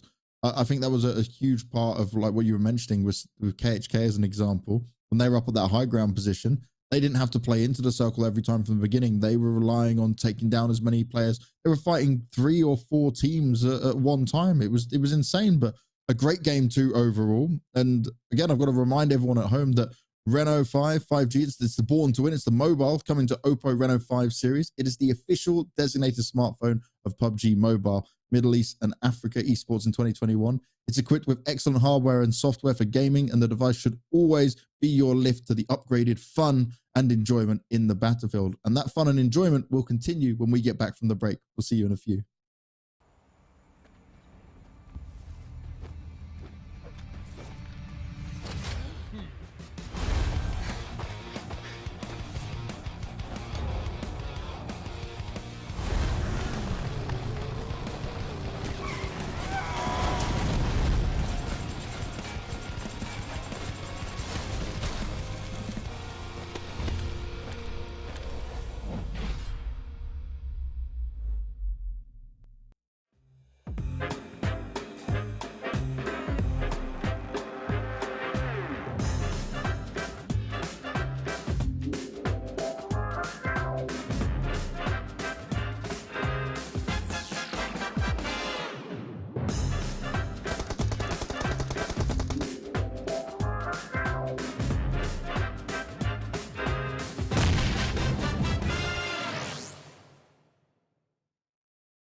Welcome back, everybody, as we're fast and furiously moving on to Game 3.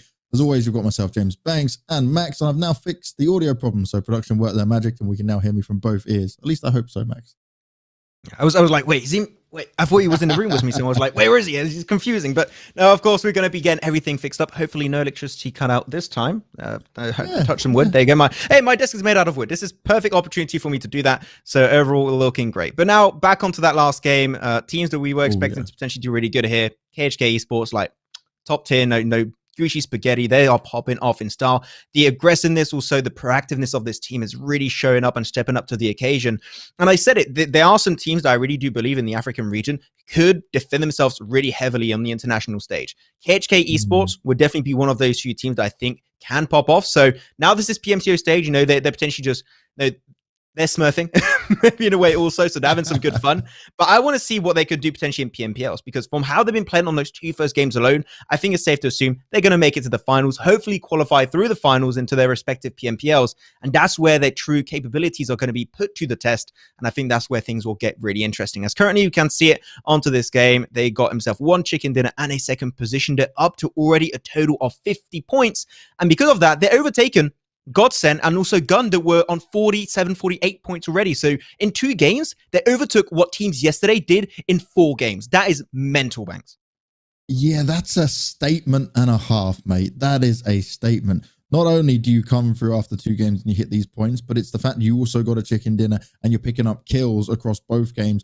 And also, they almost had back-to-back chicken dinners. Like, that on its own is more than impressive when it comes to this. So, a great start for these guys. Team UNC have found themselves now, or sorry, Team UNK have found themselves back in 10th place now, which is really respectable off the back of that win as well. So, you're making big strides going forward. And for KHK, right, okay, you've done it on Erangel, you've done it on Sanhok now. If you can do this on Miramar and sit with at least another top 3, you're going to be pretty much sitting pretty just after your opening day for your groups, way ahead of everyone else. So I'm really keeping a good eye out on those guys as well. Slime, 4KT, we're also told about them. They've put themselves up to 14th place right now after the 2 games. No chicken dinner, but a solid performance so far. And 10 kill points, it's not terrible, right? It's something you're definitely going to walk away with and take quite nicely. But it's your killer is. They've done it pretty much just off placement points here. That's a very split focus on, okay, we're not taking all the jewels all the time, but we're willing to just sit back and make sure we get the placement points where needed. They've always been able to make it like top 5, 2 games in a row, so they already shown their true potential into that one. They were one of the few teams that were able to make it out alive in the first game away from the compound. It was like, that is a bad position, but because there was so much mayhem happening, they were able to survive the encounter, so really good stuff. And yeah, it's good to see your killer is, and Slime 4KT also able to show up in the overall standings in the top 16, but that is also was a really strong average. They both got currently a 12-point average per game, which is strong. You would usually like to, for just a consistent team, have 8-point average to 9-point average per game, just to make sure you're going to make it in that top 16, to make sure you're part of the top 50% to make into the PMCO African Finals. But here they're off to a fantastic start. There's still 2 more games to go, so they could easily catch up to the likes of KHK Esports or Team UNK if they really decide to do so, because they got some really good rotation potential. They most of the time get to the late game, but now is going to be depending on their potential to close off games, take those wins or their second positions. And if they can do so, I believe we could really see them in that top 5 position at the end of the broadcast. As now we head on over to the second side of the page with the bottom 16 teams currently, and a few teams are struggling pretty heavily. Of course, Ghazi squad, they have been a team that have just not been seen. They've been dying out really early in those games. Every time picked up 0 kills also. So Ghazi squad, looking out to them, they need to pick it up. And you also got to look at Saint, right? Because their first game was so rough. They were really unlucky getting picked apart very early on. They also came under heavy fire at the opening of game 2.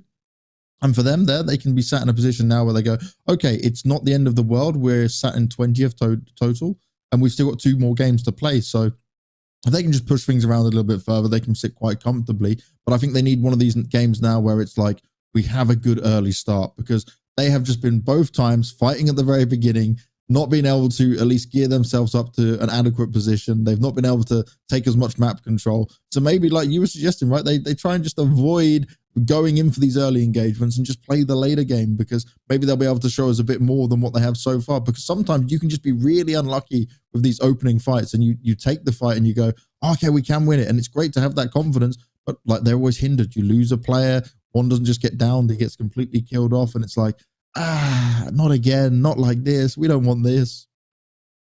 Yeah, you want to avoid that as much as possible, but now especially going into Miramar, like you have no excuse. Like, come on, if you tell me, oh, we didn't know we're going to hot drop and everything. You're dropping, you can see which players are around you. You have no excuse. If you tell me we're not expecting it, like you got to be a little bit prepared regardless. So hopefully no big hot drops will be happening onto Miramar. And I got to say, we were talking about this during this game. We had some really good rotations. Yesterday, the rotations from Group A and B were fantastic. Today, Group C and D has really shown up to the occasion. So I think that going into Miramar, we're going to have some sick rotations and macro plays from a lot of these teams, and we'll see what's going to be happening. But with that said, let's get right into it, right into the action. Miramar is now going to be on the menu as our third game of the day. Playing path is going to be interesting. We're going to see it pop up really soon. But from what I see, this is pretty northern. So teams that tend to like to go into the southern side will maybe have a little bit of issues, especially Los Leones. In PUBG Mobile, a lot of teams just love dropping there and getting all the loot. But if you can avoid a hot drop once again, you could avoid Los Leones all around. Yeah, I'm a big Los Leones player myself. That or Impala is where I'll be spending my time around. As I told you, Miramar is my playground. It's the one I love and know the most. It's the one I have the enjoyment from. It can be quite crazy and wild, but it's going to be interesting to see on the rotations, because remember with Los Leones, when you come towards it, if you get a lot of teams trying to put themselves in that position, you have to be able to make the decision on, okay, do we just drive and rotate all the way around so we don't get picked off? Do we not try and fight through it? Because I've seen some teams try and make that crazy play where they're like, oh, we'll just drive on through to get to the circle. And what happens? Oh, well, there's a few teams still waiting back and they get picked apart very early on. Now, Saint, look what they've done here. I like that. Right at the top, where they go, do you know what? We're jumping out first. No one else be around us. We can keep all our players alive. Exist is close, okay, but that's still a fair enough distance where they can be comfortable to fight later on in the game. So far, so good for these guys. But they do have KHK just near to them as well. So if they do start to go south, and well, look at the circle. Ooh. It is going to force you down south. So they might have to meet KHK, which is not what any team would want to do so far. They've been just a little bit too dominant in this lobby so far, so they're going to try and avoid the encounter all around. But Team UNK, unfortunately, they dropped a little bit split away from each other, taking a 1v2 versus UAE, and they spotted him out. Does he even have a weapon? I don't even know. He's trying his best to outrun it, trying to beat Ishan Bolt in this game, but they spotted him out. And here you go, M16 in a hand. Oh, trying to jump shot, trying to play Matrix, but Raya, he's out of commission already. And that's going to be the first frag for UAE. And that's such a big pickup for UAE as well, because UNK, right, they had that great last game. Getting them down to 3 men early on here is a huge positive. It's a big mistake to be make in the early games. This is your first day for the groups with Group C and D, right? So these early losses like that can really hinder you. And it will force his team now to play slightly more defensive in these fights against stacked up full teams. So it changes a lot within this. Change quite. Wait, did you just try and no scope with the Winchester right there? Okay, man, this is looking for some MLG montage. Giving it a shot.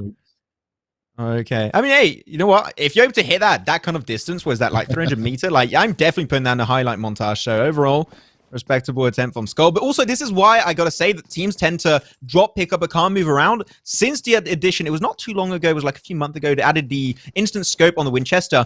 Now it makes it instantly, the moment you drop, if you got good high ground positions, such as here, you can just already shut down some teams from a long distance. So I think overall that's strong, but they got a Winchester, and yet they're using the M16. I would like to see the Winchester maybe come into play. But Skull is still giving it a pretty good attempt, with some good damage coming on through here. Yeah, he did manage to get some damage done. That was impressive. A good start, but he's just going to be able to just take some pop shots for now. Very unlikely that we'll be able to do anything further from here. But at least they're keeping them at bay for now. Now, when it comes to BBC, we haven't seen so much from these guys just yet. They got taken down pretty early on a wrangle to start off with. We didn't really touch on them at all going into Sanhok. Interestingly enough, we spoke about Los Leones, and for now, no one is inhabiting that spot. So there is going to be a mad fight, especially over towards this northwestern side when they do want to rotate in. And this is where, for some of these teams, you may try and get really geared up, and maybe not as geared up as you like to. You might take maybe 30 seconds to a minute off your usual spending time, and you just try and get an edge by going further on in. If you've had a good look at where the other teams are dropping, you may use this to your advantage and say, you know what? I'm going to go and take the forward position very early on. I'm going to get center circle as possible. And Los Leones is well open for the taking. Whichever team can get there initially, they're going to get just so much loot. But hopefully they're just not going to stick inside of it, because it is a compound that you said you love it. I'm sorry, but we're gonna have a little bit of a split desk here. I'm not too much of a fan for off Leoness. I find it's a weird position. You never know where teams are coming around. You've got too many buildings, way too many. So I find it just a little tricky position to play into when a team decides to fight you, and you can always have those off angles to make things a little bit tricky. So, but overall, if you're able to get there early on, and you know that no teams are going to contest you, and your Jews tend to stick together pretty close, so overall you should be in a really good spot. And we'll see if teams do put big emphasis on that. But not only that, there's still so many other compounds available. But though Banks, you touched upon this earlier. We talked about the fact that Saints, that Banks and Maxman guy, they said we should avoid teams. We're gonna go Campo Militar, okay? We're gonna do what they say to a T.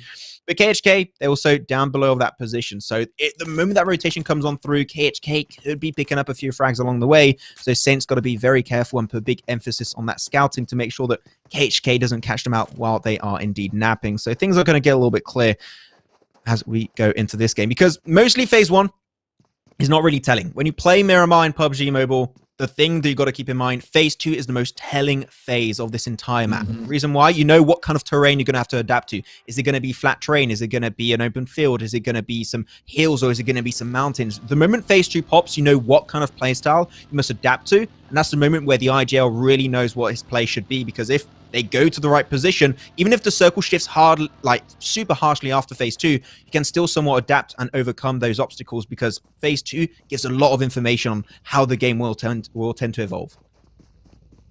Yeah, very true when it comes to that. You can kind of take a risk right in the first phase, but second phase is where you can really make your mark and your decision making on how things will pan out. I really do think we have to be so careful though when it comes to UNK, because after such a great second game, they want to keep this going. Look at where they're position themselves on the leaderboard already. Having them lost a man early on, I think that's going to drastically change their play style. So I'm really interested to see how it's going to work out for them. Bit of a flying moment for them all. A lot of teams trying to go for some style points. But also, I saw earlier BBC. They got one of their players called Suk. And Suk, if you guys are maybe not too familiar with the PMGC or the Chinese scene of PUBG Mobile, is actually the MVP of PMGC Finals in Dubai. So it seemed like they're trying to incarnate the Suk feel, even though he's got only 2 Ks instead of like Suk's got like 5 or 4. So overall, now, if you want to have the name Suk, you got to step up the level. Like you guys were snaking it in the side of Sanhok. Suk would take the fight head on, always. So you got to incarnate the Suk vibe if you want to be able to get called like that as a Nazar boy. M16 in hand. Ooh, trying to pick it up. Fishing simulator, but nothing connects for now. Yeah, it's a big ask there for him. Ghost is going to have a go at it as well. Bit of chip damage paying off, but it's just some warning shots realistically for now. Never know. Maybe a little 2 will connect eventually, but still phase 1 is about 50% closed up. A little bit more now, actually, as I say that. So teams have been kicking off their rotations into play. They're like, okay, we know that still a lot of compounds are available. And especially you got to keep in mind that the teams that rotate early on this kind of plane path and phase 1 circle combination are going to be heavily rewarded, because almost nobody dropped in phase 1 circle. So if you get there first, you got a compound, you know you're not going to have to take a fight to breach it. So teams that rotate pretty early are going to be in a really happy state. There's still a few teams moving around UNK, trying to go for nice suppressing shots just to, once again, zone them away, make sure no one gets close off their position. But overall, because of that UNK not moving forward and sticking around in this position, a lot of teams are actually pushing themselves in front of them. So if they decide to push their own rotation later on, they might get gatekept because they allowed so many teams to go before them.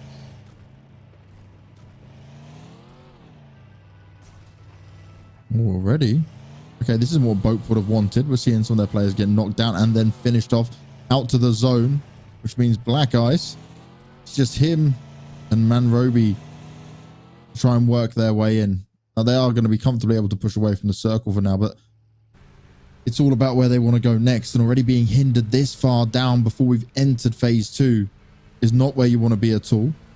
4KT, we were told a lot about them, and we've been for now. But they're waiting, they're hoping to try and find some success of it. The revive coming on into Maniac, but they need to be careful. There's plenty more nades going out towards them, and in that smoke as well, NASA Boy trying to get the perfect timing on with it as well. Is he going to be able to do it? Oh! Yes, he does. Maniac goes down, and a big boom alongside Matrix as well, and UNK, they're going to fight for some extra points in this one. More grenades going over the top, and NASA Boy, he's just getting them primed and ready for perfection. More damage to be done. Maniac is in the grave, and the push is going to start to come in. They're going for the height. And Mohamed, well, he bought his time perfectly, and he walks away with another kill. But there's still this back and forth battle, and they need to be careful on it, because they could be pinpoints between other players at any time soon. So they're going to quickly loot up here, and then they need to get their skates on, especially as they're going to be fighting outside of that blue.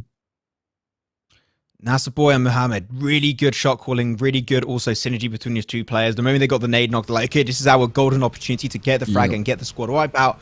They got the 2 nade knock coming out from Nasaboy. That was dirty, and then the entire team followed up. So that was really well executed. Ghost was not even there. They just didn't need Ghost. Like, Ghost, you just keep on scouting and do what you do best. So overall, good showing, good fight. Team UNK still in the running for this game.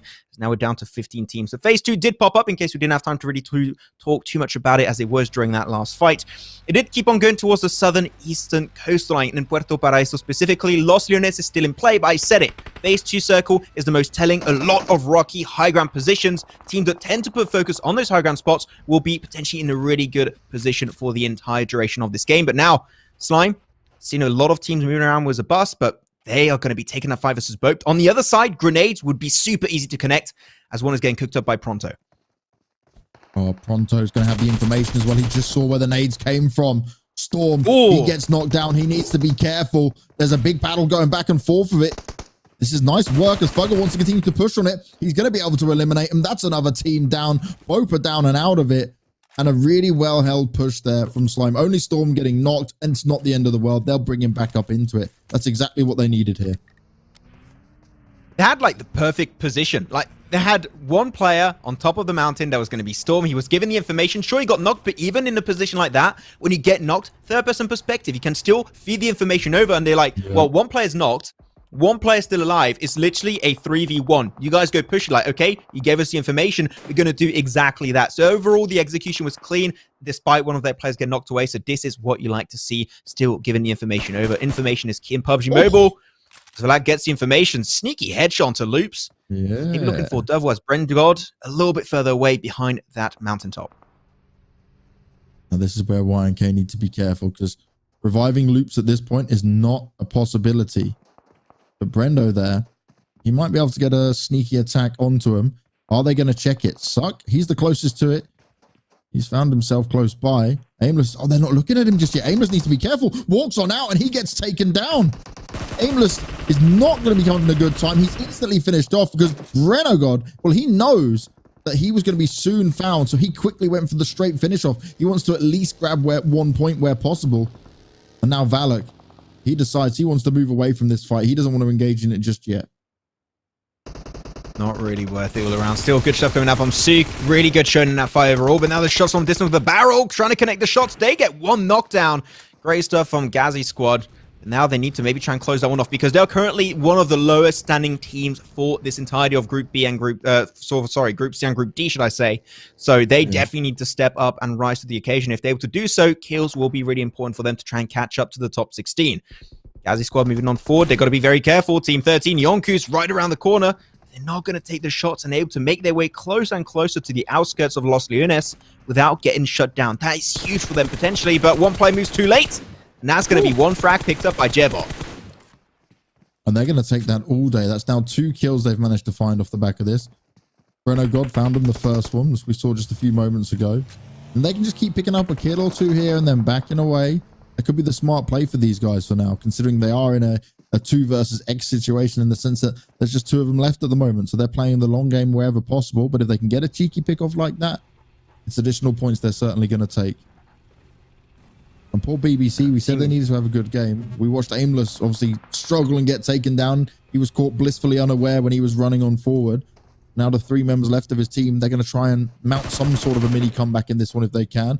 But they're taking fights and they're looking to be aggro here. They're back onto YNK and they're looking to finish off what they started. They need to get Yonku's making a lot of sound. Yeah, making a lot of sound with those cars, so they've got to be very cautious of how they do that. And Team BBC, they hear them moving around and trying to wrap around, so they want to put themselves on that lip of the hill to make sure they can just use that third-person perspective to their advantage. But Yonku's, they just don't know what they're up against. Is this a 4-man team? Is it a 3-man team? They just have no information, and because of the man disadvantage not going in their favor, they're just like, if we're just going to wrap around and avoid the fight, that's the best option for us. We're going to go through the city of Los Leones itself, which I got to say, I still do not like it. But if you can avoid a fight and taking it head on, that is the best option available for them. So Yonkus, they're just going to be out of that one entirely, allowing the side of Team BBC to extract themselves away from that fight, push themselves inside the circle itself, which I think is a great shot calling from BBC. But on the other side, Gazzy squad, they moved initially really early on, and now they got one of the strongest compounds in the circle, so they're going to try and hold on to the northwestern edge. And you saw here as well from BBC as they tried to reposition themselves. It's Slime 4KT that actually starting to put some fire on top of them. This means BBC have now found themselves pinned in between two teams. They're still trying to go further ahead. But is it going to be enough?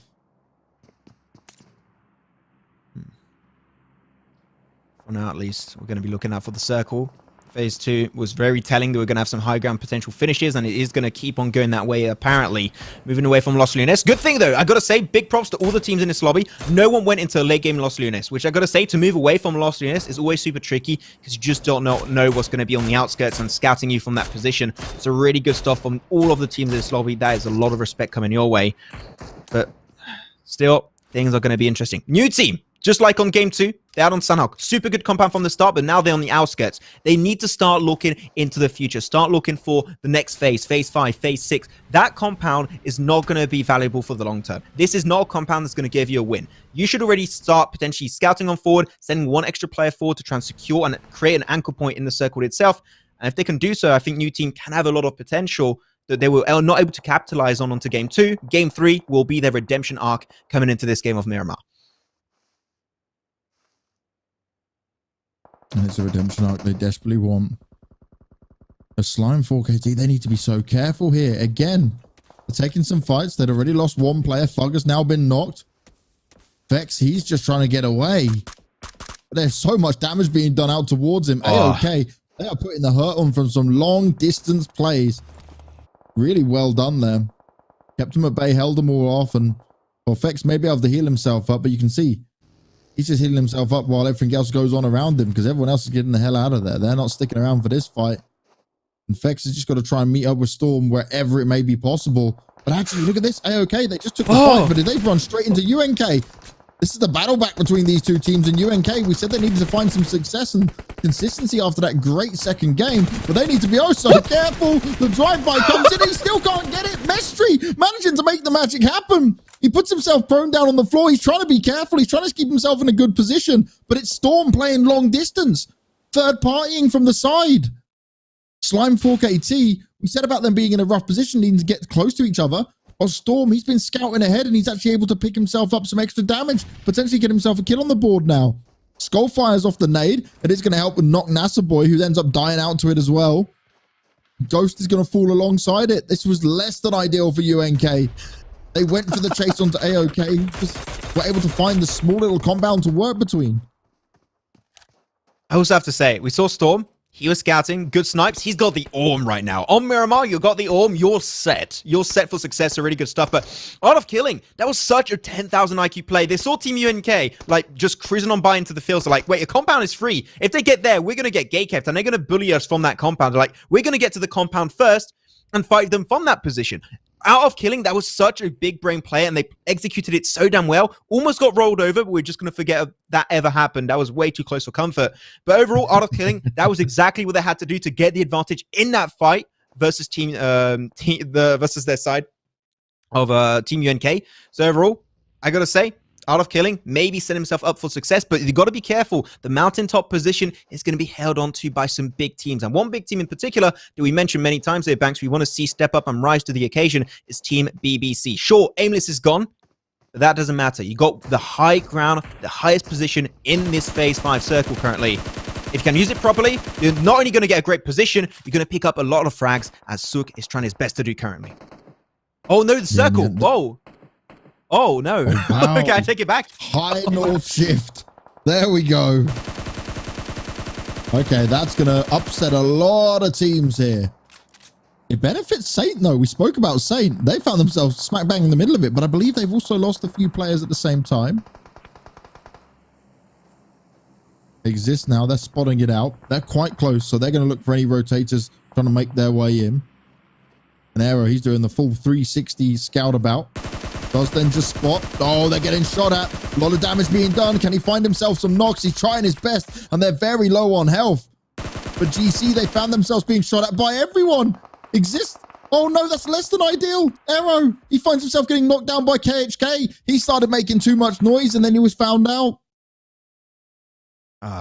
Unfortunate. Gazzy squad, they got out of commission in what I believe 11th or 12th position, so that's going to be them out of the equation. So now 11 teams are still going to be alive in this game, but all the teams that thought the circle was going to keep on going down south, they were trying to predict it, but unfortunately went smack up north into the eastern edge, and all the teams that decide to go for some early shot calling are like, oh, come on, this is less than ideal. We got to make it back up there.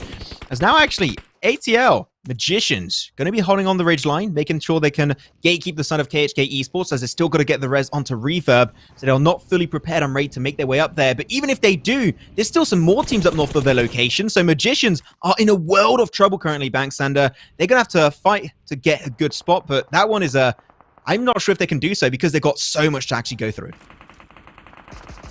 Yeah, there is a lot of work to be done here. Smoke's being deployed by Vortex. He wants to find himself some extra cover because there's no rocks for him to hide behind for now. KHK is still in it. Slightly split up on this is Vortex. Oh, from the side, he wants to try and do some damage, but he gets taken down. It's Mercury to find it as well. But LK at the same time for KHK, he dies out to the zone. That zone damage ticking away as we're in phase 5 for now. And this is the true fight now. 9 teams remaining, but only 25 alive. And it's going to be non-stop from here on out. Everyone's trying to work their way up. And Saint, they're just waiting. They on the northern side, and you called it earlier, they are in a good position to potentially take this entire game. A few shots of Magicians still coming on through. No one's really holding on to the ridgeline of this hilltop right in front of them, but now into the smoke again on the side of Existence. They just couldn't spot them out because of the amount of smokes, and Sully's got the perfect off angle onto Magicians. Might be able to pick up a double frag here. Oh, that'd be huge if he could.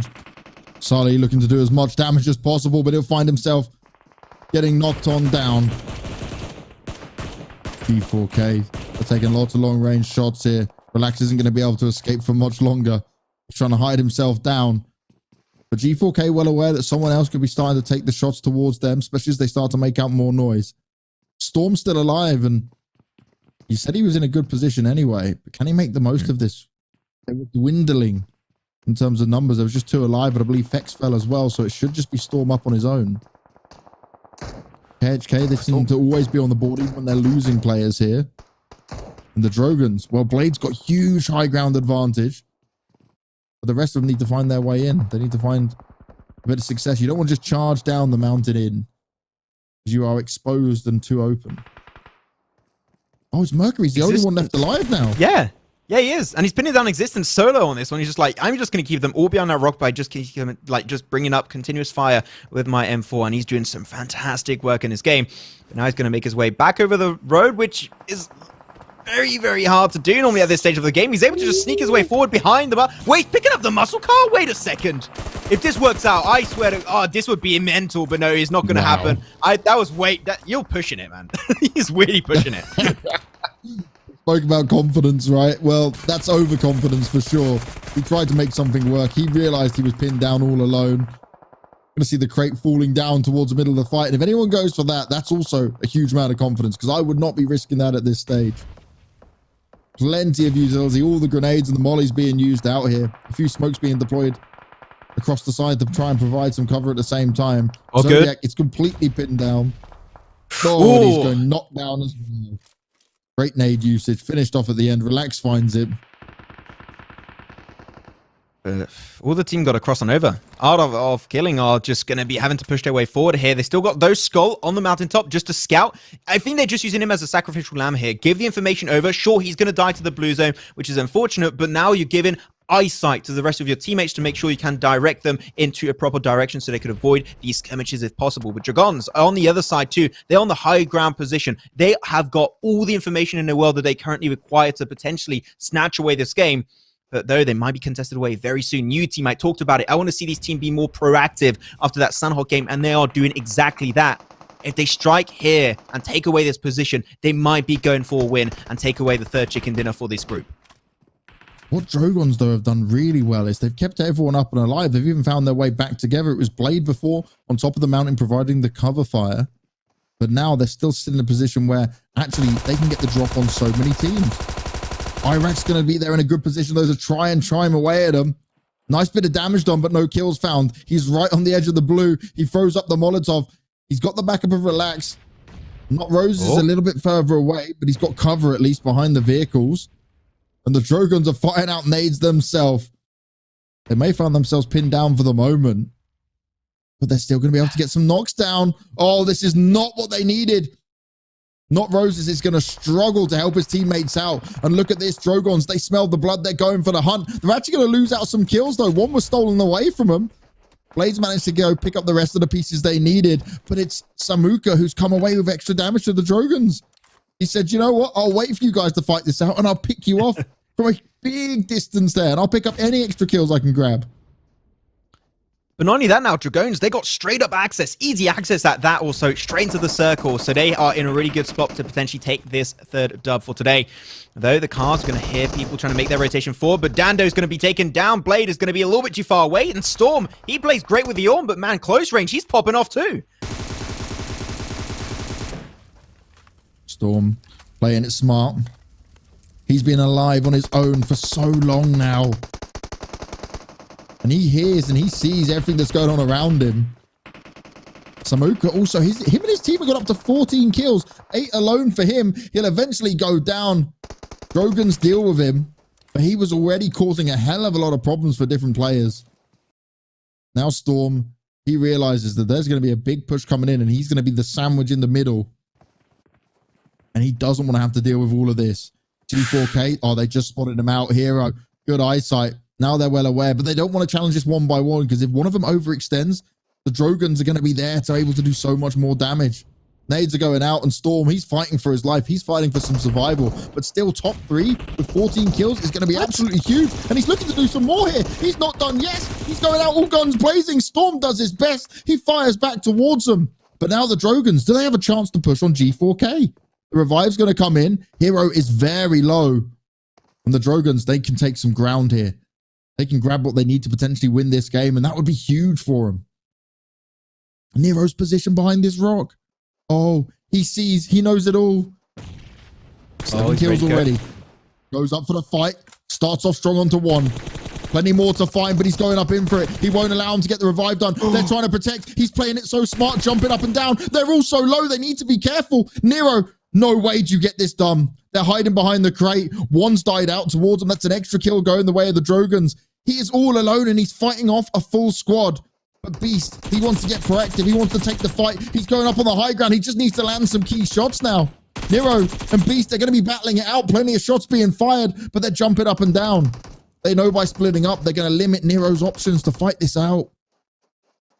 Oh, they're playing it smart. They're playing it together. He can see what's going on. He goes in for the fight, knocks the first, but a lot of damage goes up towards him. He's trying to get as many points while he still can. This is going to be so difficult. They start to swarm him. They finish him off, and they get it done. G4K take the win, but that certainly wasn't easy. And Drogons, they grab a second place by the skin of their teeth, and Nero doing such a good job. Boy, that was like Nero played that so well. I gotta say, sure, they did not get the win, but he was just keeping them at arm's length, keeping them at really good range. I think he could have maybe striked a little bit earlier there when there was a knock that came on through. I did think that Greedy 4Kill did do a little bit of a throw initially when they sent Beast forward solo versus Storm to take a 1v1. That was not really necessary. But then they just closed them up. They got the res, and they were being very respectful also of Nero. Nero, sure, he was as they are the one-man team, and they knew it too. They saw that only 5 players were remaining. They're like, we definitely can take this game super easily, but yet they were not getting overconfident. And also sending Beast on the mountain, on the lip of the hill, just to get the extra bit of scouting and pressure. Also, Nero into the back foot, make sure he cannot move elsewhere, and he's going to be pinned down in that location. Was super well played. So overall, I got to say, Greedy 4 kills, and also Dragons played those games so well. But at the end, it has to be a winner. It is PUBG Mobile afterwards, and Greedy 4 kills will be the one taking that dub with an extra, actually, 20 points as they get himself 15 positioning points off of that win, and also an extra 5 kills. 3 of those are going to be for Romeo, and MFP XOP will take an extra 2. So really good trend from both teams over onto this one. But Greedy 4 kill, their team that in the standings, they needed a big game to potentially catch up to the top teams of their lobby, like the KHK Esports, like the Slime. And this is exactly what they needed. So overall, they are putting himself, I believe, off of this game alone in top 16. That was a Huge result for them. Huge result. But do you know who ended up with more points in that game? Art of Killing Esports. They only placed 4th, but they had 14 kills. So they walked away with 22 total in the end. That's insane. That's mental. Like being able to, especially on a Miramar game, you got to keep that in mind. This is not Sandhog, this is not Irangle, or not Vikendi. Well, it's not possible for it to be Vikendi, but regardless, I'm going to keep that, bringing that up all the time. But on the Miramar game, being able to take that means you're taking so many fights back to back to back, and yet able to come out on top every single time. The confidence that requires for you to be able to pull that off is mind-boggling in my eyes, at least. So overall, really good showing from a lot of these teams. I think we had some great games. The rotations were clean too, and I mentioned it in the middle of that game. The simple fact that no one went into Los Leones gave me like hope back in humanity. People would usually go in like city good, we go in city, but the thing is, when you have to move away late stage away from a city such as Los Leones, it always gets super tricky, especially when it just has ridge lines and just mountaintops all around it. So the fact that teams avoided that makes me think, okay, a lot of these players know exactly what they're doing. They're not going to go for the city late game. It makes no sense. And they played really good positions, especially greedy for a kill. They were not initially center circle. They were playing on the outskirts. And they saw the hard shift circle. They saw, okay, we know for straight up fact there are not too many teams in that northeastern sections. There's got one compound remaining. We're just going to focus it, run down straight into the compound and take control. And because of that, they were gatekeeping so many teams, picked up so many extra frags, and ended up taking the win purely based off of that shot calling. So greedy for kills. This is what I want to see. But once again, the word is consistency. If you're able to play like this every game, sure, it might not always result in a chicken dinner. But if you make top 5 all the time with some good points every game, top 16, easy peasy. Don't even have to think about it. I'm just having a look over towards the side as well. KHK, they only managed to grab themselves 8th place and they had 2 kill points in there. So not a terrible game, right? You could have worse games, but they're so far ahead that it's not going to be the end of the world for them. But when it comes to consistency, it's all about what they can pull off again when we come to Erangel for the 4th game and the final game of the day for this group. But I think what I really want to look at now is the Drogans and how they played that Miramar was nice, especially how they had the high ground for like 5 minutes before we got towards the end. But then when they came into that fight, then they just lost too many players working their way down. They were taking fights, but I felt like had Nero had one more player there, they potentially would have been able to have that win instead, because it was almost, the timing was just perfect for him. And we should give some credit to Storm as well. He put in a huge amount of effort at the end. He's been overwhelmed by 4 players. He knew it was coming. He was like, I'm going out all guns blazing. I'm taking everyone down with me. I'm doing as much damage as possible. He almost pulled it off, nearly got a kill. And with his scouting too, like you pointed that one out actually early in the game, like he was scouting really, really well for his team. And sure, he was down to a one-man team really early on in that game, unfortunately, but he was able to, purely based off the scouting off of that high ground position, get himself in a really strong spot. So I got to say big ups to him and his team overall. I want to see a lot more coming out from Slime potentially coming out into the future games. But there you go. That's going to be it for game 3. Miramar is set and done for today. And we still got so much more action. Like this is only day 2. And like, I'm already loving this event. It's so fun to see these African teams really step up to the occasion.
We are back for one more game left of day 2 here for the PMCO 2021 Spring.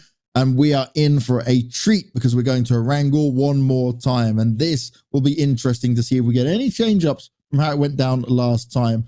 Now, we saw this amazing ending just there last. And again, I'm going to say, Drogons, like, if Nero was not on his own, they may have had a good chance of that because G4K got a little bit dicey with it, but they still got a good win in. And the leaderboard right now is going to start to look very interesting because, you know, after day 1 where you just seen the first 2 groups, you go, oh, okay, these guys are pretty good. But then you see, oh, there's a real test over here. Like it really starts to even out on our minds on how things can go.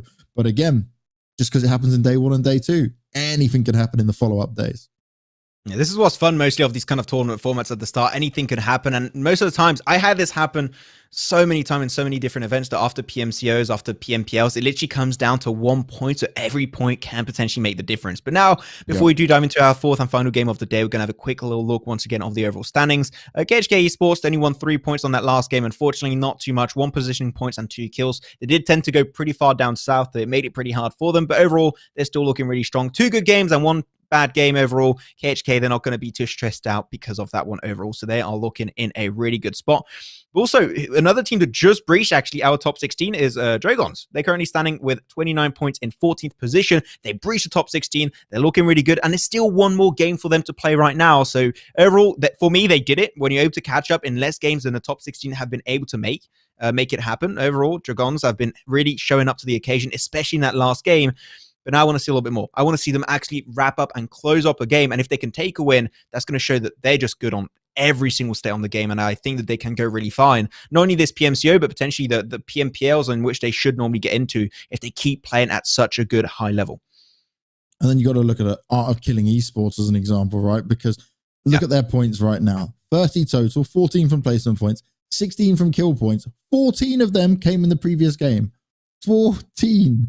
So a big jump up for those guys just from having one explosive game where they were taking fights left, right, and center, very feeling it like in terms of that they were going to be able to win them out. And they don't even care that they didn't have to get too many placement points off the back of it. Like they finished in 4th place overall, which is still really solid. But like they were fighting that much and still able to achieve that. That's huge without taking the win. Yeah, and also Slime, currently 9th position. They are 14 points if I didn't get my math wrong, because something, Banks, you've got to know about me. My math sucks. I got one day a -2 out of 20 on one of my math exams. So just do not, you always got to double check when I say. I actually filled in an art, like I didn't put my name in right and you lose points. I did. Yeah, I forgot to do that. Okay, whatever. We shall forget about that entirely. I should never have mentioned that on broadcast. But still, Slime, normally, if I'm right, once again, 14 points only away from number 1 position held so far on by KHK Esports. I said initially this team, we could see them at the end of the day making it top 5. If they take a big game here, I'm talking top 3 minimum, we could be seeing them take away a top 3, top 2, even overtaking KHK Esports if KHK have one of the worst games they've had today so far. So overall, also Slime, we've got to say a team that has been able to remain extremely consistent with an average that is about 13, 14 points so far per game, which is huge, by the way. So Slime, another team that we haven't been talking too much in terms of winning the games, but Slime has been able to always consistently be up there in the standings. That alone deserves so much good respect coming out from me. And I remember KHK, they're normally going to Severny. That's the information that Mamba was passing on to me. That's where we did see him go last time around. Saint, this time around, right, we expected a bit more from them when it came to what we'd see on Miramar. We were hoping they would find some more success. Maybe this time they won't try and drop on a similar position as one of the opponents. Maybe they'll move things around. I think that's very important when it comes to it. Because when we start to look at down the rest of this leaderboard, it starts to get a bit crazy for some of these teams, right? Like, let's see where Saint are right now. So Saint are 25th.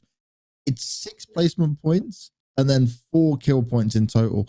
The first 2 games, they were incredibly unlucky. I'm hoping now that when we come into this 4th game, that they've learned their lesson from the opening Erangel game and they'll just go and choose somewhere else, right? Don't fight for it. You didn't get there fast enough last time. Yes, you could look at that and say, well, next time we'll beat them. But maybe because you need points so badly at this point that you say, actually, we'll go look somewhere else. We'll go and play our B or our C plan when it comes to this. Yeah. I mean, hopefully teams are going to be able to adjust from that first game we had on Erangel, because the Erangel is going to be the only map today that they're going to be playing twice. So that means also they've got some good information gathered from that first game and they will be able to evolve over time, hopefully. And Greedy 4 kills after that first game they were to win themselves on the top of Miramar. They're still actually just in 18th position. I said they were going to be normally top 16, but no, they're still top 18. But overall, they're getting way closer. But they're also a team that seems rather inconsistent. They got a win, by the way, a big win with quite a few kills, and they only took themselves 21 points total over those 3 games. That is the definition of inconsistent. So Greedy 4 kills, sure, you took a win. That is great. But if you're looking for the long term, if you're looking into the future, here you need to try and get, like, even if you don't get any more wins, that's okay, but just a minimum of like 5 points every single time, and that will make me pretty happy, because I think the Greedy 4 kills, how they played that last game, have so much potential. I truly do believe that. But one game, one win does not mean that you're set and done. You still got so much more work to go through, and hopefully they can keep on pushing forward. Yeah, and that's what it's about right now. Like, we speak about the momentum, we speak about the confidence and come off the back of it. Now you got to take that through to a wrangle and just sit strong, because, okay, I myself looked at that, was like, oh, you nearly lost a 1v4. Had that been 2v4, maybe they probably would have lost, but they still got the win, and that's what matters at the end, right? They gained the points that they were needed to. So now you just go into this fresh, you go into this feeling good, you've had a bit of downtime, right? You got to remember as well, for these players, that they don't have a huge amount of downtime between each game. So try and get yourself refueled back up. Have a banana, for example, right? Get some water, keep yourself like in a good position, because it's the focus of playing so many games back to back. And people may think, oh, I play like 8-10 games back to back on my own. Playing that like with your friends or just chilling is very different to playing it in an official tournament, right? This is something that means a lot to these players. Like you mentioned, Max, Africa's been given its own PMCO now for the whole region. That shows the depth of this region, what's there. Well, now it's time for you to show your ultimate strength and all your power when it comes into this final map to make a big mark if it is going to be possible. And I'm definitely going to be looking up to KHK straight away to see where they'll be going alongside Saint. They're going to be the 2 teams to have a keen eye on what positions they want to take early on here. And also, I'm going to agree with you this time, Max. I'm happy if we just get a normal, nice, like, central circle. There you go. I brought you to the dark side. We want more normal, boring circles from time to time. But not only that, we were talking about Saint, KHK, where they're going to potentially drop. Also, Bope was another one that initially did drop in Severny, and they were taking a fight early on over there. And they're like, you know what? We don't want none of that. We're going to move straight down south despite that northern playing path, which really goes to show that they have improved over time. They're going to go straight into Ruins, which, you know, I'm not big for. Well, maybe a little bit further down south of Ruins, but overall, not a position I'm a big fan of, but it is way better than trying to take a fight, especially up against KHK Esports in Severny. So overall, so far, teams have been able to improve over time, and that alone, I've got to say, is great. But Yasnaya Poliana, we didn't have time to see too much of Yasnaya fight happening in game 1, but we did have some action unfold over there. So intrigued to see if that's going to happen. And there we go, a boring phase 1 circle. We love to see it. Now we can see what the teams can do in their prime, and hopefully some good action is going to be unfolding very soon. But on the West also, quite a few teams over there, especially in Southern George Pole. We might have a few clash back and forth, but hopefully nothing resulting in an early squad wipeout. Now it does look, though, like Saint will be going for Novo again. Obviously, we'll wait and see how it will pan out. I'm still looking at the early. They could choose somewhere else to go, but it might be 2 times going to Nova and trying to make it work here. We're going to start with the Drogans here. And again, we're looking at Nero, and I loved what we saw at the end there. He was really fighting in the smartest way possible. He made the best of an incredibly bad situation where it was 1v4 for him. And you can see the mechanical skills from him were super high level. So I'm actually quite excited about what they can show us going forward. But in this early stage, they've got the ground they need. They're not really contested anywhere, so they can sit pretty and comfortable for now. So they'll just be able to bide their time in the best way here. Not only that for Dragons, we were talking about Nero doing really good that game. Dan also being the survivalist of that first game initially, where they were able to survive that fight for a really long period of time versus, I don't know, just against another team. So overall, Dan and also Nero were the 2 players. But also, I got to say, Blade. He was the main reason why Nero was able to get in such a position in that last Miramar game, able to get the squad wipeout almost entirely solo, by the way, up against new team it was. They were trying to contest that location. So overall, you got 3 players that are really stepping up to the occasion, which is great. And their 4th player, we'll just say he's a support. Like that, you know, it's okay. We'll just give him the role of support for the team, and they're going to be good to go. But now we're going to focus a little bit into Yasnaya Poliana, which we did have a hot drop happen on the first game.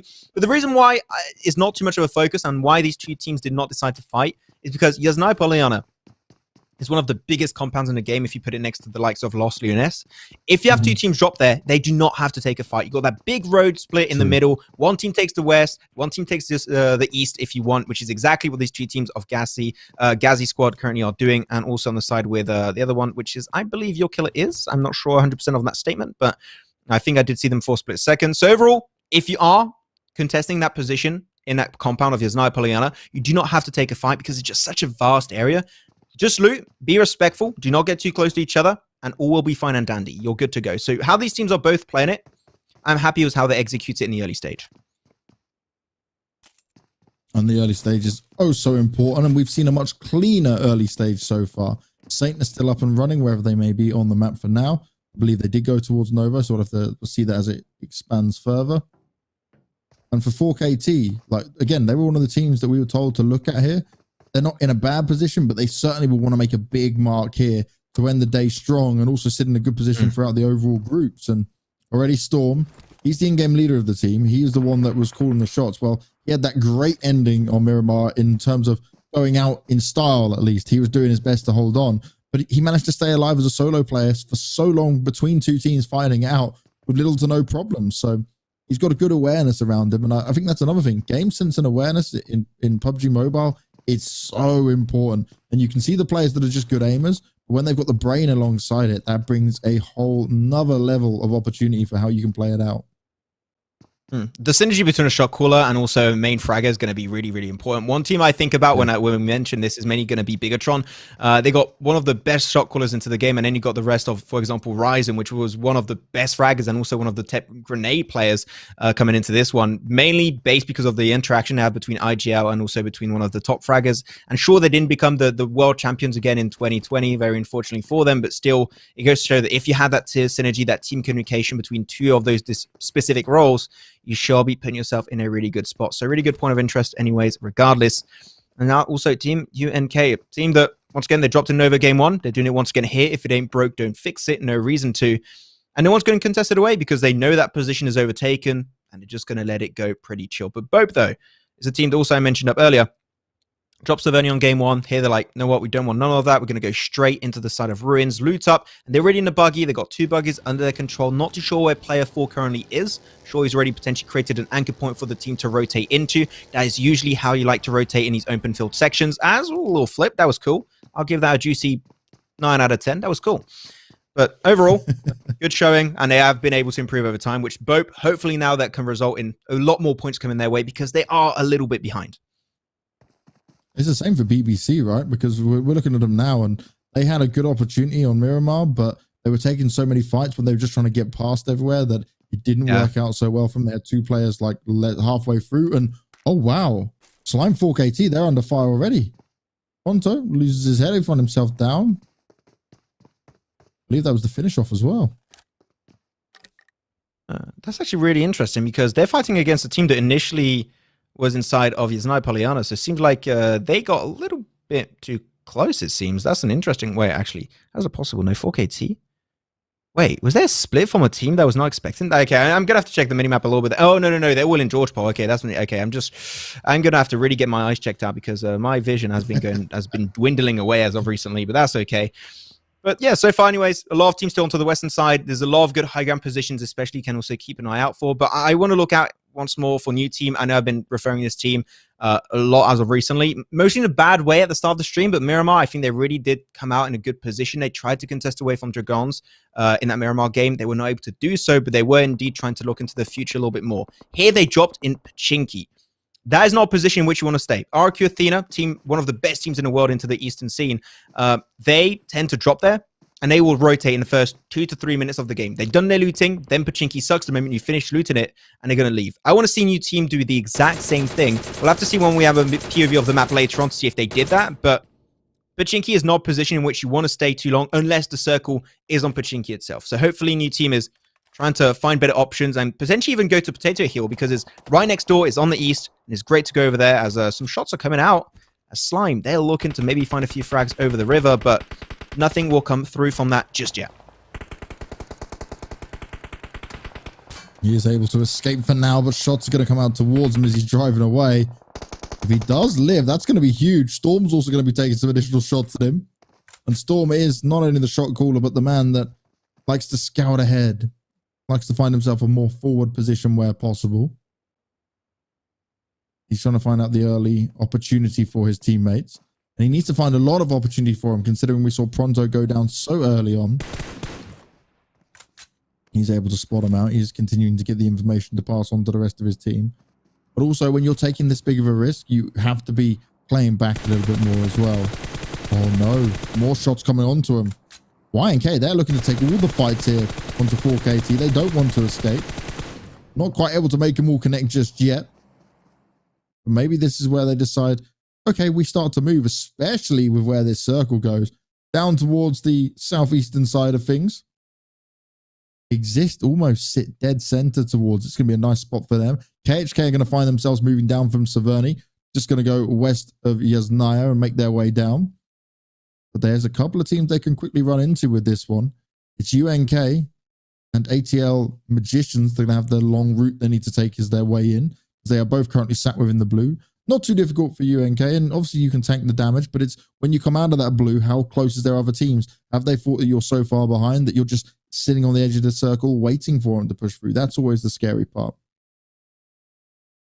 Wait, KHK just squad wiped Ghazi? They did. Wow. I was like, I saw KHK. They got one knock, and the moment they got that one knock, they all got in like 4 cars and like, okay, this is our compound now. Thank you very much. We take this, and they go 4 kills for KHK Esports. Actually, only 3. I guess someone maybe snatched one away from a distance, or they were just not there as a full squad. But there you have it. That's just KHK once again. They create an opportunity, and they use that opportunity for their own profit and take the entire compound and 3 kills along the way. I mean, it's KHK. You could not expect any different from them all around. KHK have impressed us today, and they are already starting off strong here on Erangel. They moved down from Severny, further south, got in their vehicles and took the first fight coming to them and gained themselves some further control here. And like I said, there wasn't just them, right? Exist is close by as well. So they'll be looking out for more blood where possible. And a lot of teams are going to be hearing the fight going on around them when they see those names light up on the scoreboard. And you know, that's another thing you have to take into like contention when you're looking at these games, is that you see some of the names go up on the scoreboard and these players will be like, okay, they're near us. This is close. This could be happening, you know? And it starts to play into your own mental strength of, oh God, okay, we've got to be better than them. But this is still KHK. They can still be deadly. So one thing, I'm now actually thinking about it. I don't know if this is the case in PMCO. I'll actually check that out after this one just to make sure 100%. But usually what they did change in the competitive format now for PUBG Mobile is the kill feed. The kill feed for the players specifically, for them alone, will not show when someone gets knocked. It will not show who gets knocked, but it will show once the kill is confirmed. So that's something to also keep in mind as you maybe do not know who you're playing up against. But now, someone the existence, they know they're up against one team, that's for sure, and that's going to be KHK as they moved away from that fight with Ghazi. They're just making sure they're taking those suppressing fires, trying to keep them at arm's length, trying to keep them away from that shot, which they're able to do so pretty successfully. So they're going to keep it up in a really good spot. Really strong compound in this position all around. Not too much of an issue. But yeah, so that's indeed something to keep in mind, that when you do get a knock, sometimes you don't always get the information through the kill feed. So you just don't always know who you're up against until one of those kills are indeed confirmed. Ah, interesting. So the confirmed kills now need to be said. We were talking about this right at the beginning of some of the changes since when I first covered the PMCO to where we are now. Things have moved on in quite a drastic fashion, and the growth of PUBG Mobile has grown impressively, to be honest. It's changed quite a bit. I mean, it's been really enjoyable. They made it as fun as possible for the players overall. It's really fun to see how things have been improving. One of the improvements I did not like is Vikendi being taken away, but you know what? I'm always going to be bringing that one up. But hopefully it'll be back in the future when they bring it into the game of maybe Vikendi 2.0. Maybe soon. Will be great. I hope so, at least. Please. PUBG Mobile team, do make it happen. Otherwise, I'm going to be a sad caster without some Vikendi action. But you know what? The teams, they're going to be pretty happy for those who are already inside the circle, as now it goes down south on a little bit over to the western edge. A few teams already got that position under control. Art of Killing is already going to be in a really good position, pretty central, close to Potato Hill. They got a strong compound, not too much of an issue. But Team UNK, they scared me a little bit. They rotated really late away from Novo, but lucky enough for them, no one is gatekeeping the eastern bridge, so easy peasy, straight into the circle they go, and hopefully snatch away a good position. But BBC might be the team to deny that rotation from happening. And Saint have also got themselves in a good position towards the west-hand side of Farm, and they've not gone down early on just yet. I say early on just because normally they are the ones that are taking these fights early and not having the best of luck. So maybe they can turn things around for themselves this time.